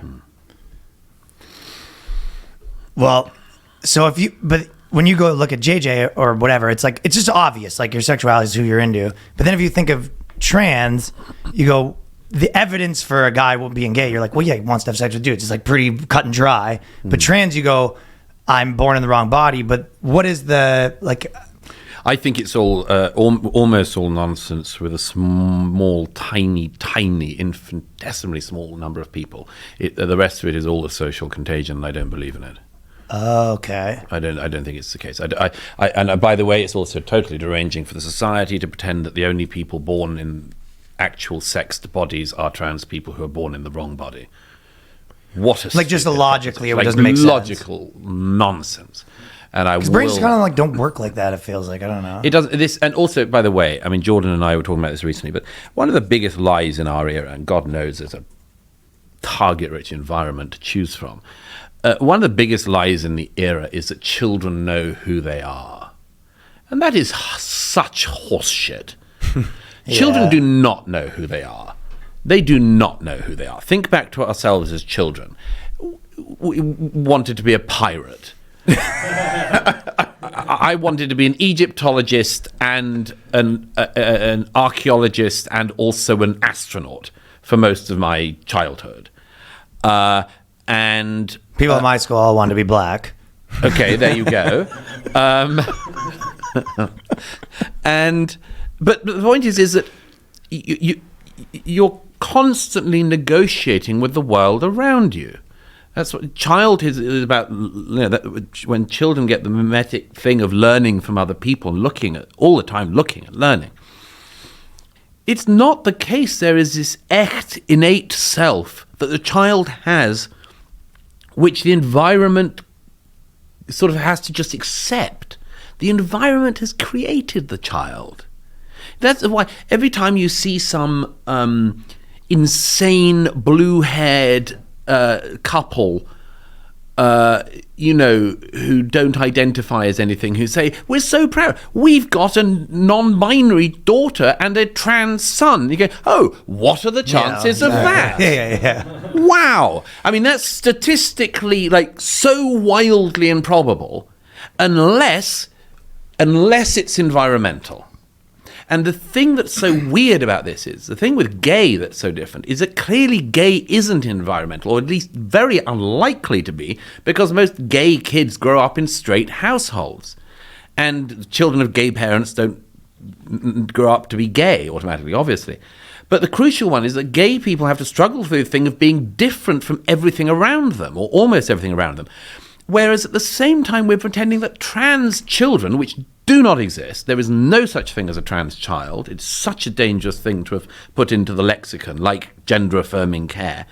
The trans child is clearly being manipulated and affected by the world around them that we are creating, which includes the nonsense, mermaids, minotaur bullshit, which is that you can feel different on the top than the bottom. Screw these people. I hate the people who've pushed this into our society. They've made us so palpably dumber. I mean, we did not need to go over this again. This was the first thing we knew as a species. Boy, girl. First thing. And we have undone that. It's one of my just wild furies about our age is that if you'd have said to me 20 years ago, on the dawn of the millennium, what do you think we'll be doing in 2023, Douglas? What problems do you think we'll be solving? I might have said, I don't know, we'll be learning how to live in underwater cities, or how to live on Mars, or we might have, nixed time travel. Will make you think that'll happen. All sorts of amazing things that will happen, and we'll probably be transportable across, from here to Australia in 3 hours. No, it turns out we're discussing the fact that men and women don't exist. To that. Yeah, well, since they do, if you're looking at kind of the world that's becoming more and more feminine, if you're obviously the sort of reaction to that for dudes has been a little bit of I'm sure the red pill shit and cool. Andrew Tate, and Michael Malice walked me through it. I've never been totally remembered which pill is which, but anyway. Oh yeah, I think the way that he talks about it's probably a little bit of a different thing. I think he took a whole handful of pills. Well, he's created the white pill. He has the white pill for his, but yes. Right. Yeah, he's created his own. Well, this is more just maybe red pill is a term that's used for a lot of different things, but more so just get rich, get jacked, fucking, get women, don't worry about any of that. You know what I mean? That kind of, that seems like the reaction to it. And it's kind of yeah, there's definitely a reaction. You can see it in the dominance of weightlifting among men now. Yeah, I mean, it's much more, which I think is a good thing. I mean, I don't think anything wrong with it, but I think that it's obviously a response to the attempt to emasculate and feminize men and make men these sorts of weedy figures. Of course, that's going to have a backlash. And also, I mean, you've created what I call in the madness of crowds the cuttlefish problem, which is, this? No. Oh. The cuttlefish is, I learned this from Brett Weinstein. The cuttlefish is an interesting fish because it can, the female is smaller than the male, fairly common, but the male is capable of shrinking. And they have the female cuttlefish has a male partner that can be swimming along beside her. And there are all these male cuttlefish who want to come and Roger the hell out of the female sexy cuttlefish. Roger. and the thing, so what they've developed in the cuttlefish community is this ability to make yourself small and look like a female cuttlefish, and then the male cuttlefish doesn't think that you're a threat, and then the man comes down here and then he's like, ah! And then he can have his wicked way. Now, That's very applicable. so many straight men in our era are like doing this weird cuttlefishing of like, oh yeah, no, absolutely. I feel like it's working less. Trans rights, The white human knighting. rights. Yeah. It seems to work less right Well, now. also those people who do that you should always assume they're a sex pest.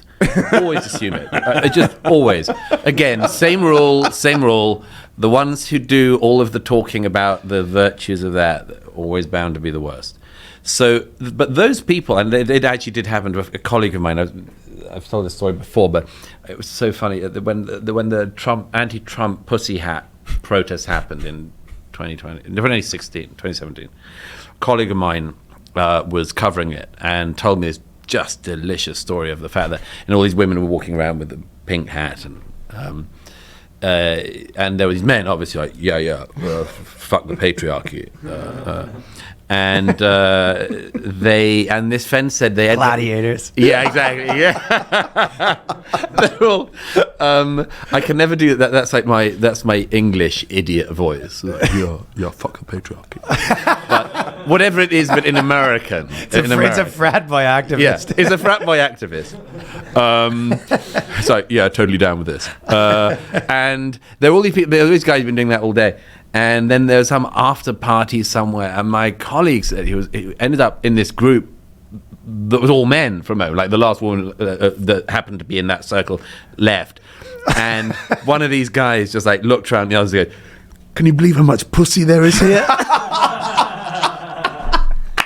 Dude, our buddy said we have a friend that goes, I had sex with 2 girls at fucking what was the March. No, it was the original protest was Wall Street. Occupy. He said Wall Street was a Occupy. fucking tang fest. Yes, I know who you're talking about. Completely. Oh, that is so funny.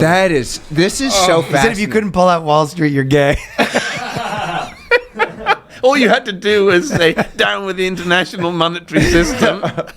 It's so cool. What a great term, the cuttlefish, much, by the way. yeah. To call a guy now who's like super leftist a cuttlefish war pig and just you cut because you know exactly what they're doing. yeah, because everything gets ruined. Like there was a time when it was like so fun to call people a cuck, but then it got too like It got a bit much. it got too Words much. always just like it's in group out group. It's this like Yes. fun thing, and honestly, it's a perfect phrase. Yeah, But no, it- absolutely. Once it becomes, I mean, it's like liking a band you liked, and then they become super mainstream. Yeah, too, yeah. right? It's just everything. It really. But now to have cuttlefish in the repertoire, because now it's like the minute you describe it, everyone knows the type. Yeah. Everyone knows the type. Yeah. And but the point is I'm sad about this because it means that there's a lot of that going on. It's one of the ways in which men are thinking they can mate. Maybe the only way they think, unless they go the other direction. But I think that's just sad. I think it's very sad we've created a society where men feel they have to get rid of all the masculine virtues. I say, and that's because we've told them to. I mean, I haven't, but society as a whole. We don't talk about toxic femininity, which if we're going to talk about toxicity, we should. It should be an even playing field. There's plenty of toxic female behavior, just so there can be toxic male behavior. But so there's toxic human behavior. Like, why make it about men? Why is it men who always have to be bashed like this? And I think in lots of ways we're paying the price for that in society. And I just think that people have to get a bit more... I mean, I say bit more self-esteem. yeah, what should you do as an individual? Like if you're a dude, because the other options like that, no one's gonna save you. Like really, you know what I mean? Like lot. Well, the first thing is, I mean, in terms of, one thing, the most important thing. I mean, sure, people can build their bodies and stuff like that. That's important to be physically fit and things like that. But you've also got to build your personality and your stoicism and your resilience and also your skills. And that includes, by the way, I mean, people talk about self-esteem all the time now without really knowing what they're talking about. I mean, there's What this do they sort get of wrong? Well, what they get wrong is they think we should all have self-esteem. Like, no, some people It's like shouldn't. earned sort of more? Well, you should earn it. Of course you should. Like some people, I have a friend who's a doctor. I've told this story before, but I have a friend who's a doctor, who's a prison doctor all his life. And he said that prisoners often used to say to him, "Oh, doctor, I think I'm depressed." And he'd say, "Why are you depressed?" And they'd say, "Well, it's because I'm in jail." It's because no, he wouldn't. They wouldn't say it's because I think I'm suffering from low self-esteem." And my friend used to say, "Well, that's one thing you've got right. You should be suffering from low self-esteem. You're in jail. Yeah. Like for stabbing your girlfriend or something. Like, yeah. A lack of self-esteem is good on this occasion. Like, you should think yourself a shit for a long time. A long time. And if people tell you you're not a shit, you shouldn't listen to them. But my point is that there's this sort of, everyone's so fabulous and everyone should have self-esteem, and if they don't have self-esteem, it's sad. And no, So like an accurate one. self-esteem should be earned, and it's earned by doing things of which you are proud. That is how you actually have a sense of dignity and self. Is I'm proud of things I've done, and that's why, whether it's in your work life, doing things, achieving things that you're proud of, or providing for your loved ones and being proud of that. Like, plenty of people I know who have done work they don't love, but for instance, they've been able to help their parents out, or or bring up a family or whatever. Yeah. So that's like a lot of value can come from that. And there are people I know who, if you say, "What's your proudest achievement?" it'll be something like that. Yeah, and that shit rules. Like, as a dude, just being able to, like, you're in a position that can make someone else's life better, and it's not even that hard for you. Yes. I mean, and so I do think, self-esteem is important, but it should be earned, and it is principally earned from doing things which you are justifiably proud of having done. That's a great way to put it. Mm-hmm. So if you look at, it's pretty easy to see where there's, like, so much going wrong right now, but in terms of, like, positive things, one of the things that, to me, I remember thinking, like, almost 6 years ago, maybe like even like 2014, 15, like almost prior to, the switch when everything kind of got how it is now in a big way. I used to always think, like, the fact that everything was so hyper specialized, it really was like, these people made buildings, these people are musicians, these people are comedians, this guy's, and it really does feel like now where it's the people that are, good at something are kind of like, they're also thinkers, they also have companies, and to me that's like a very positive thing about the new time. But maybe some of this stuff was, the hyper specialization really does make everyone have all their, like, rules, whereas when everyone's doing everything else, you kind of learn how other things work, which you maybe have such, like, a little bit less of a narrow path. So I think also, I might be wrong, but I sense that people also have a kind of portfolio career more than they used to.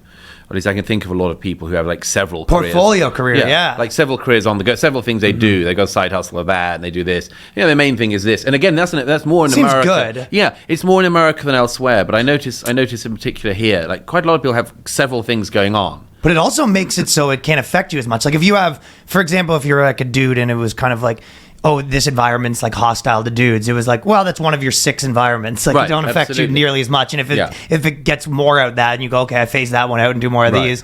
So it almost, maybe that's like a positive thing. Yes, but I think that is. Look, there's lots of positive things. I mean, again, what are the most positive things of, like, the new world? I know that you kind of said there maybe people are getting too much into conspiracies and stuff like that. Oh, sure. Well, that's a negative. But what are some good things about that? The positive is, I can tell you from my own life, that if you've got an internet connection and you're smart, you can be at the forefront of everything in your time. Yeah, you really can. You really can. And it's startling. Sometimes it really strikes me. Like, a few years ago, Jordan and I did an event at the O2 in London, and it was a strange sort of thing itself to play a rock stadium, because it's huge. That's wild. And it was actually quite funny because, like, the poster for that month was like, Beyonce. I was like Jordan Peterson and Douglas Murray. I saw it at the Underground in London, and I was a bit. Actually, I got really nervous. That's so crazy. I got really nervous. Yeah. Beyonce's probably put a lot of work into this. Yeah. How many dancers did you guys have? Yeah, I know. I was walking on stage wearing a pair of trousers and a shirt. But anyway, when we were doing that, just afterwards or before, I can't remember. I was in Iceland for something, and this guy came over to me on the street in Reykjavik. It's like 20-year-old guy. I said, "Oh, you're Douglas Murray, aren't you?" And I said, "Yes, I am." And we started chatting, and he was literally on the cusp of everything that was happening that everyone was discussing. Tapped right in. Absolutely right there. And I was like looking around, thinking like Reykjavik is like nothing is more than 2 stories high, and it's very charming. It's a long way away from everything. When you say no, take me to the center, and like, this is the center. Oh, okay. Yeah. And it feels very far away from everything, and yet this young man showed you don't have to be. You're not. You're not if you're tapped in, and I just feel that is the most positive thing that we are not doing enough with. Right, because it's almost like an antidote for everything. It's an antidote for everything. Can you imagine if you got everyone who's got a brain to think about a big problem, everyone who's got some technical skill to work out a technical problem? If you're like a solve inequality person that just naturally is going to do that. Right, just like work that stuff out. That's when I moan, and I moan a lot about and criticize a lot about things in here. It's not because I enjoy it. It's because I'm frustrated that we're wasting this opportunity. I'm frustrated that we're wasting the opportunity of going at the slowest speed imaginable. Mm-hmm. I think we should be going at a supersonic speed. And I feel like all these roadblocks that have been thrown into everyone's way, the hatred of masculinity, the nonsense about gender, the nonsense about privilege, and all of these irreducible, impossible to solve problems that aren't real problems. They're nagging. They're just thrown in our way, and I'm just like, get that crap out of our way. We have stuff to do. We have stuff we could really solve. Like it's like you have to fix the engine, and someone's like, "We should get a paint job on this car," and you're like, "Hey, we've got a real thing going on right now." It just, or like, I don't know. It's just horrible to see a society which has so much potential, dampening the potential, deliberately putting the brakes on the potential, and saying, "Solve this totally unimportant thing." It's bureaucracy kind of bullshit. It's total. It drives me mad, because I think, like, if we just addressed one thing, like, if you care about global poverty, and I think everyone does, nobody wants anyone to starve. We could solve global poverty so easily if we just decided to do it. How? Well, you just get all your smartest minds to work out how, for instance, you can grow meat in a petri dish faster. Okay. All sorts of stuff. Yeah, innovation. And that's the bit, by the way, when where you started by talking about ancient Rome.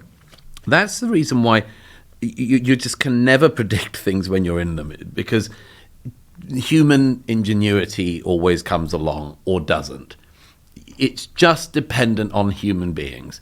Somebody steps forward, like someone decides to take the burden on themselves. Somebody decides to do a crazy imaginative thing, and it's off any predictive chart. But equally, maybe if you tell everyone they're crappy and you dampen them down and you beat them down, maybe those people don't emerge. And that's my fear. And that's why I think, what I always want to say is, like, get those people out of your way. Like, if you have them in your life, get them away. Like, move past them. Just recognize we have a finite amount of time as individuals, and, like, don't let those people waste your time. And yeah, don't try to fix them either necessarily. No, You're just... absolutely. Particularly if they're totally unfixable and seem to enjoy it. Yeah, that's the other thing, yeah. I'm actually curious about the one thing, because Ryan was talking about this before you came, about the conspiracy stuff, and I'm not a conspiracy guy. But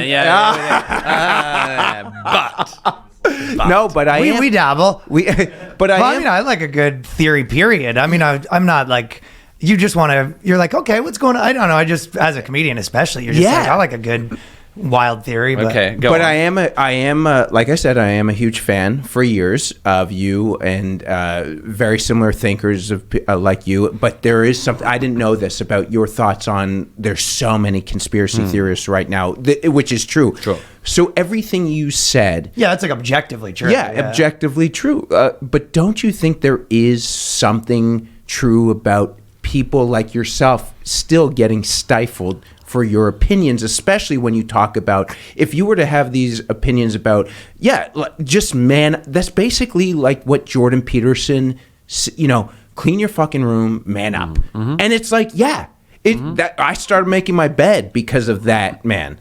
And it changed my life. But don't you think that opinion is somewhat stifled? And don't you think there was a reason that Andrew Tate... You're saying, like, is it coming from the top down? I mean, so in that terms of I don't think conspiracy. it's... I don't think... But corruption doesn't have to be conspiratorial. No, I mean, my feeling is that, like, conspiracy theories in general are a low-grade explanation for any particular problem. It's just... That's probably true. It's just usually a low-grade explanation. Like, why did this incredibly complex thing happen? There must have been a cabal of people who decided it would happen. Why did something come... By the way, also, it's when something comes out of the blue is very noticeable. Two of the biggest conspiracy theories in my life have been about Princess Diana's death and about 9/11. Why? I'm pretty convinced it's because they came out of the blue, took everyone by surprise, nobody expected it, and then they want to know how it happened. And the answer is, in the first case, shit happens. Like, horrible things happen all the time.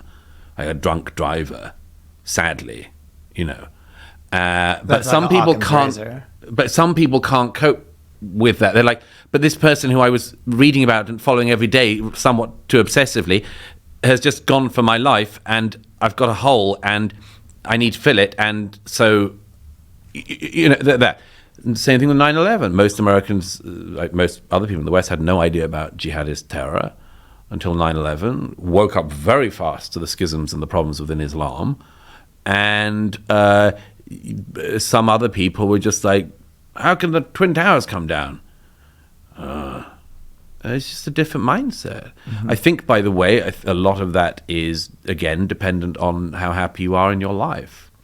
I'm pretty convinced, in my own experience, that whether it's chicken or egg, it's debatable, but that most who actually are conspiracy theorists, or are likely to fall for conspiracy theories, have an unhappy life because they are seeking meaning and they can't deal with the complexity of the world.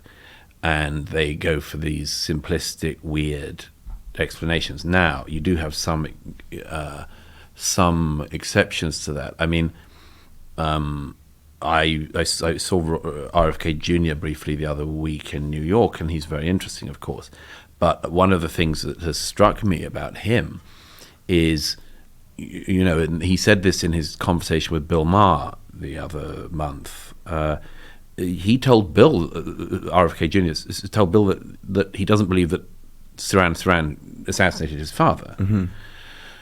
And he doesn't think that the explanation for his uncle's death is accurate either. Now, put everything aside for a second. Can you imagine what that would do to somebody if they believed that their uncle and their father had been killed, knew that their uncle and father had been shot dead at different times, believed that the official explanation was untrue, and spent their life trying to find an explanation?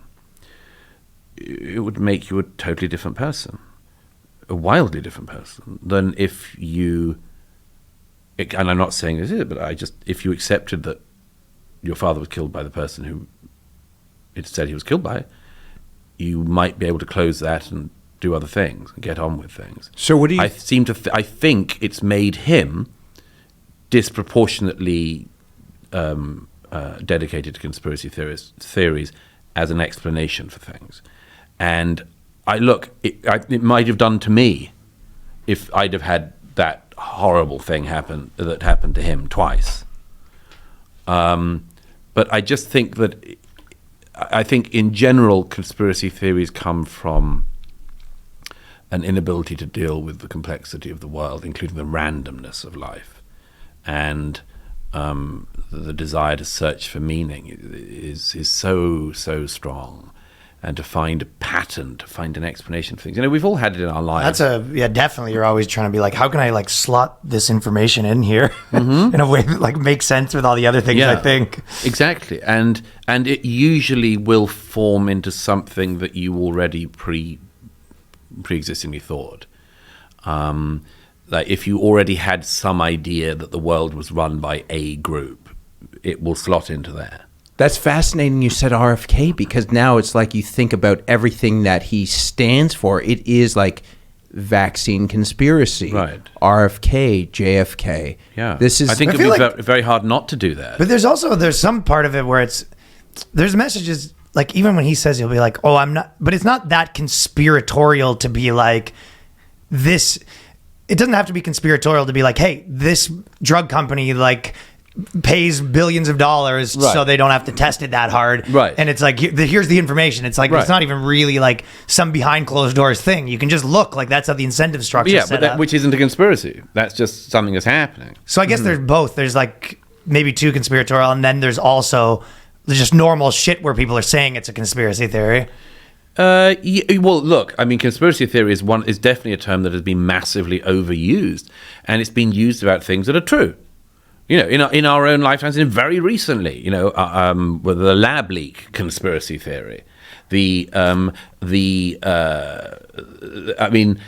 I watched that one in real time and I sort of couldn't believe it. They were trying to make that a conspiracy theory. I mean, I'd seen somebody who was an expert just before we all got locked down, you know, I asked about it and said, well, look, it's just very strange that this particular virus has come from the particular area which has a particular lab that's doing exactly this thing. And it was an expert who I knew and trusted very well, and I just always kept that in mind. But to watch that, you know, and so yeah, for a time, people were like, I can't believe you're doing the lab conspiracy theory. So, but then you have to do this not very tough mental exercise, but just to think, okay, conspiracy theory gets overutilized as a way to shut down awkward discussions, but that doesn't mean all conspiracy theories are true. And tell him, yeah. No, but Holocaust denier and things. No, he's Jewish. But it is fascinating that you did bring up. Because I didn't know no one that got killed. my grandparents. Don't get this guy start talking about the globe. No, he's not. But it was that you want to talk about life-changing things. Reading Viktor Frankl's book was literally the life-changing thing for me. Interesting. Yeah. Well, so we won't keep you here forever. The last thing I kind of did the same way that I live here, but I'm still pretty tapped into like what's going on in Toronto to some degree. I'm going to the UK, right?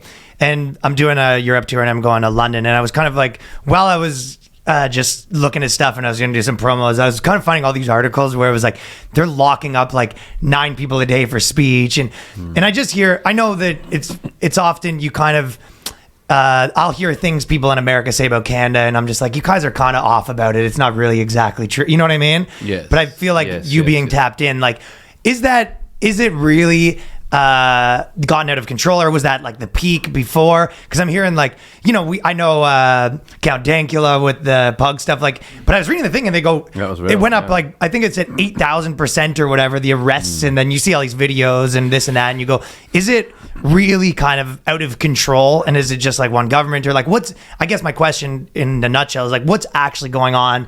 Is it out of control with that stuff? You're so right. It's quite hard in this era to actually get a feel on any other, even like very closely related country accurately at the moment. I'm like, I think a lot of people have that with Canada. A lot of people have that about America from outside America. A lot of people have it about Australia, for instance. Wildly different. And I'll talk to like a normal guy there that I know, and he'll be like, it's not really what's right. A lot of times it'll be just as simple as like this revered person, and he's like, that guy's kind of a joke here. You know what I mean? Exactly. Small like that. Yeah, and you need to have friends on the ground in these places if you're going to understand them, and of course to visit.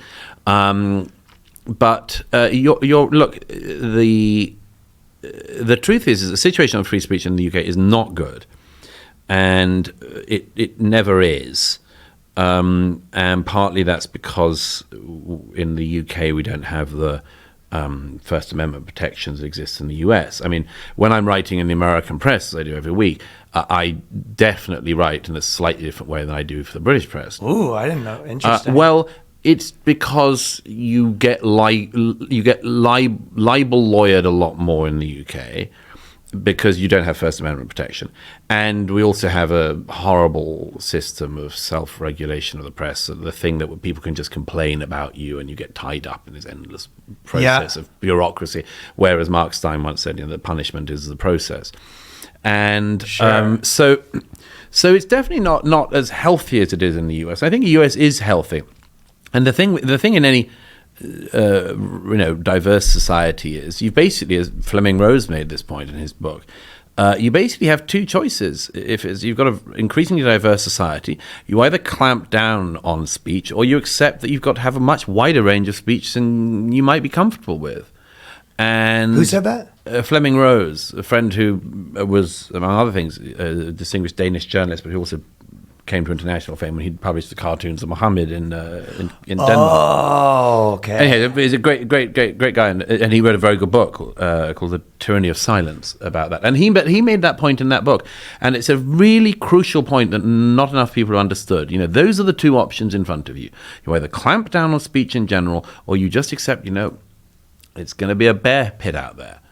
And I'm for the latter, just because I don't like the former. I think the former is always going to lead to error.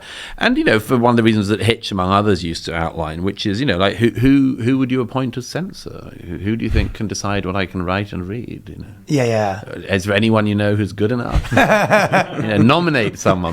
Shout out a name. Yeah, throw the hat in the ring. Jacinda Ardern. No, wrong. Justin Trudeau.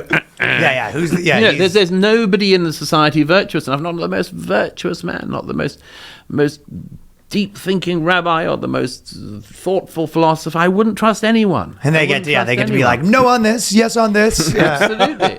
No way. I mean, we used to have a censor in the UK for plays. And, a what? A censor. Oh, yeah, the same way TV does. Right. There used to be the Lord Chamberlain, rather than using it. All plays had to be passed through the Lord Chamberlain's desk before they were allowed to be put on. Absolutely stinks. It's done away with in the 60s, but I mean, it's unbelievable looking back. But we do have that going on now with the Twitter sphere, the social media. I think... here's where I think it's settled in the UK, and I'm very unhappy with it. I think that the government has allowed the police to do things that are no damn business of the police, including these. I'm on the board of something called the Free Speech Union in the UK, and we fight legal cases against people who get into trouble over these things. Non-crime hate incidents. That's what it said. That's like, no, if it's not a crime, the police should not be involved. There are some police areas in the UK which have not solved one robbery in the last 5 years, but they've got a terrific padding the stats. The stats on non-crimes that they've got hundreds of non-crime people, not caught a criminal, but we've caught a lot of non-criminals. We're killing it. Who did hatey words? That's the other thing. It's so juvenile, isn't it? Hate. It's always about hate. Yeah. Hate talk. Hate speech. Hate thought. Yeah, and I'm sure the cops doing that are just like, what? It's embarrassing. It's got to be. It's got to be embarrassing to have to show up at the door and do that bullshit. I know, but of course it's a lot more relaxing, isn't it? Oh, right. I mean, it's a lot more relaxing to sit watching X Twitter all day, eating a bag of chips. Sounds good. And then going, got somebody at 43 Leighton Drive has said a potentially hateful thing. It's not criminal, but that's why we're going. We got a misgendering on 4th Street here. Literally. They're doing 999 calls. Yeah. Which service do you need? That's great. That seems like the He said tranny. the modern like desk duty. Like you screw up and they put you on like non-criminal patrol. But they want that. They really want that, and I think the police have given themselves a very easy life by doing this stuff.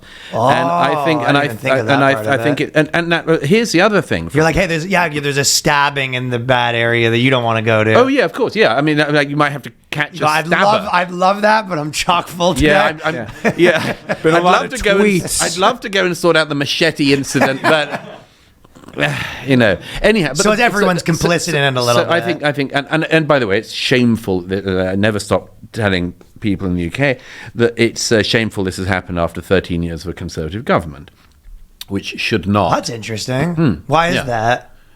Are they just kind of, inept? Yeah. or they? I guess old school conservatives weren't like big free. That's more of like a new conservative thing to sort of be. Free, or am I wrong about that? Well, Britain always had, if I may say so, had the best tradition of free speech until America, the First Amendment came along. Yeah, of course. I mean, Milton and Mill and everything. So why can't they fix it? So I think it's because they're just not popular. They're not very competent today. Gotcha. But it is, but the interesting thing is, and here's why I'm fairly confident that the next time I see you, you will not be carrying a non-crime hate badge at incident report in your. I mean, I kind of hope I do. Yeah, Like, I can see sick. you'd really like it. But the reason I'm fairly confident that you won't be is because rather weirdly, this is a rather revealing thing to say, but I think it's true. I think they've decided not to go for high-profile targets. Because they know that they can't really defend what they're doing. Well, absolutely. I mean, I think that they know, for instance, that I or my colleague at The Spectator, Rod Liddle, if they came for us, we would go back at them like at a million miles an hour. That's a And, bad They'd martyr fight. you. They wouldn't get to martyr me. I would come at them faster than they... Yeah. And I think they know that. And I think they know it about my colleagues and friends and comrades and allies in the UK. So that's good. It's good on that level, but how disgraceful that you have to be at all prominent to get that cover. How disgraceful that they go, as they did the other week, to the house of an autistic girl who... had said that this female policewoman looked like a lesbian, like her nan, and this short blonde-haired policewoman who should be utterly ashamed of herself turns up with like 9 heavies to go and get the autistic girl out. It was one of the most heartbreaking videos I've ever seen. And the mother is shouting, she's autistic, please don't do it. And there's this man like trying to grab her out of the cupboard, a policeman. Yeah. And taking you upstate for calling someone a lesbo. You know, and it turned out, as I say, that her nan was lesbian. It wasn't even anything about it. It was just a woman looked like a lesbian, which she did. And she is. And she is. She is. And we have proof. And she was dating her nan. That's. But the point is that the idea that a society... I don't know why there isn't more anger about this. I don't guess know. It's maybe I don't think it'll happen to me sort of situation. Yeah, but this is my point, is that why should it be the case that things that I and other writers and journalists and thinkers say can be said by us, but not by a member of the public who happens not to have the virtue of a platform? I guess that's corruption. It's just disgraceful. And I mean, you know, I would do away with the whole thing, but alas, I still haven't been called to government. Well, that's a pretty good summary, though. That does explain it. I think it does. Yeah. Buddy, thanks so much for doing this, by the way. Douglas Such Murray. a pleasure. This is a huge pleasure. So very nice of you to come in the studio. So very much appreciate it. And the new book is The Guys in the West. The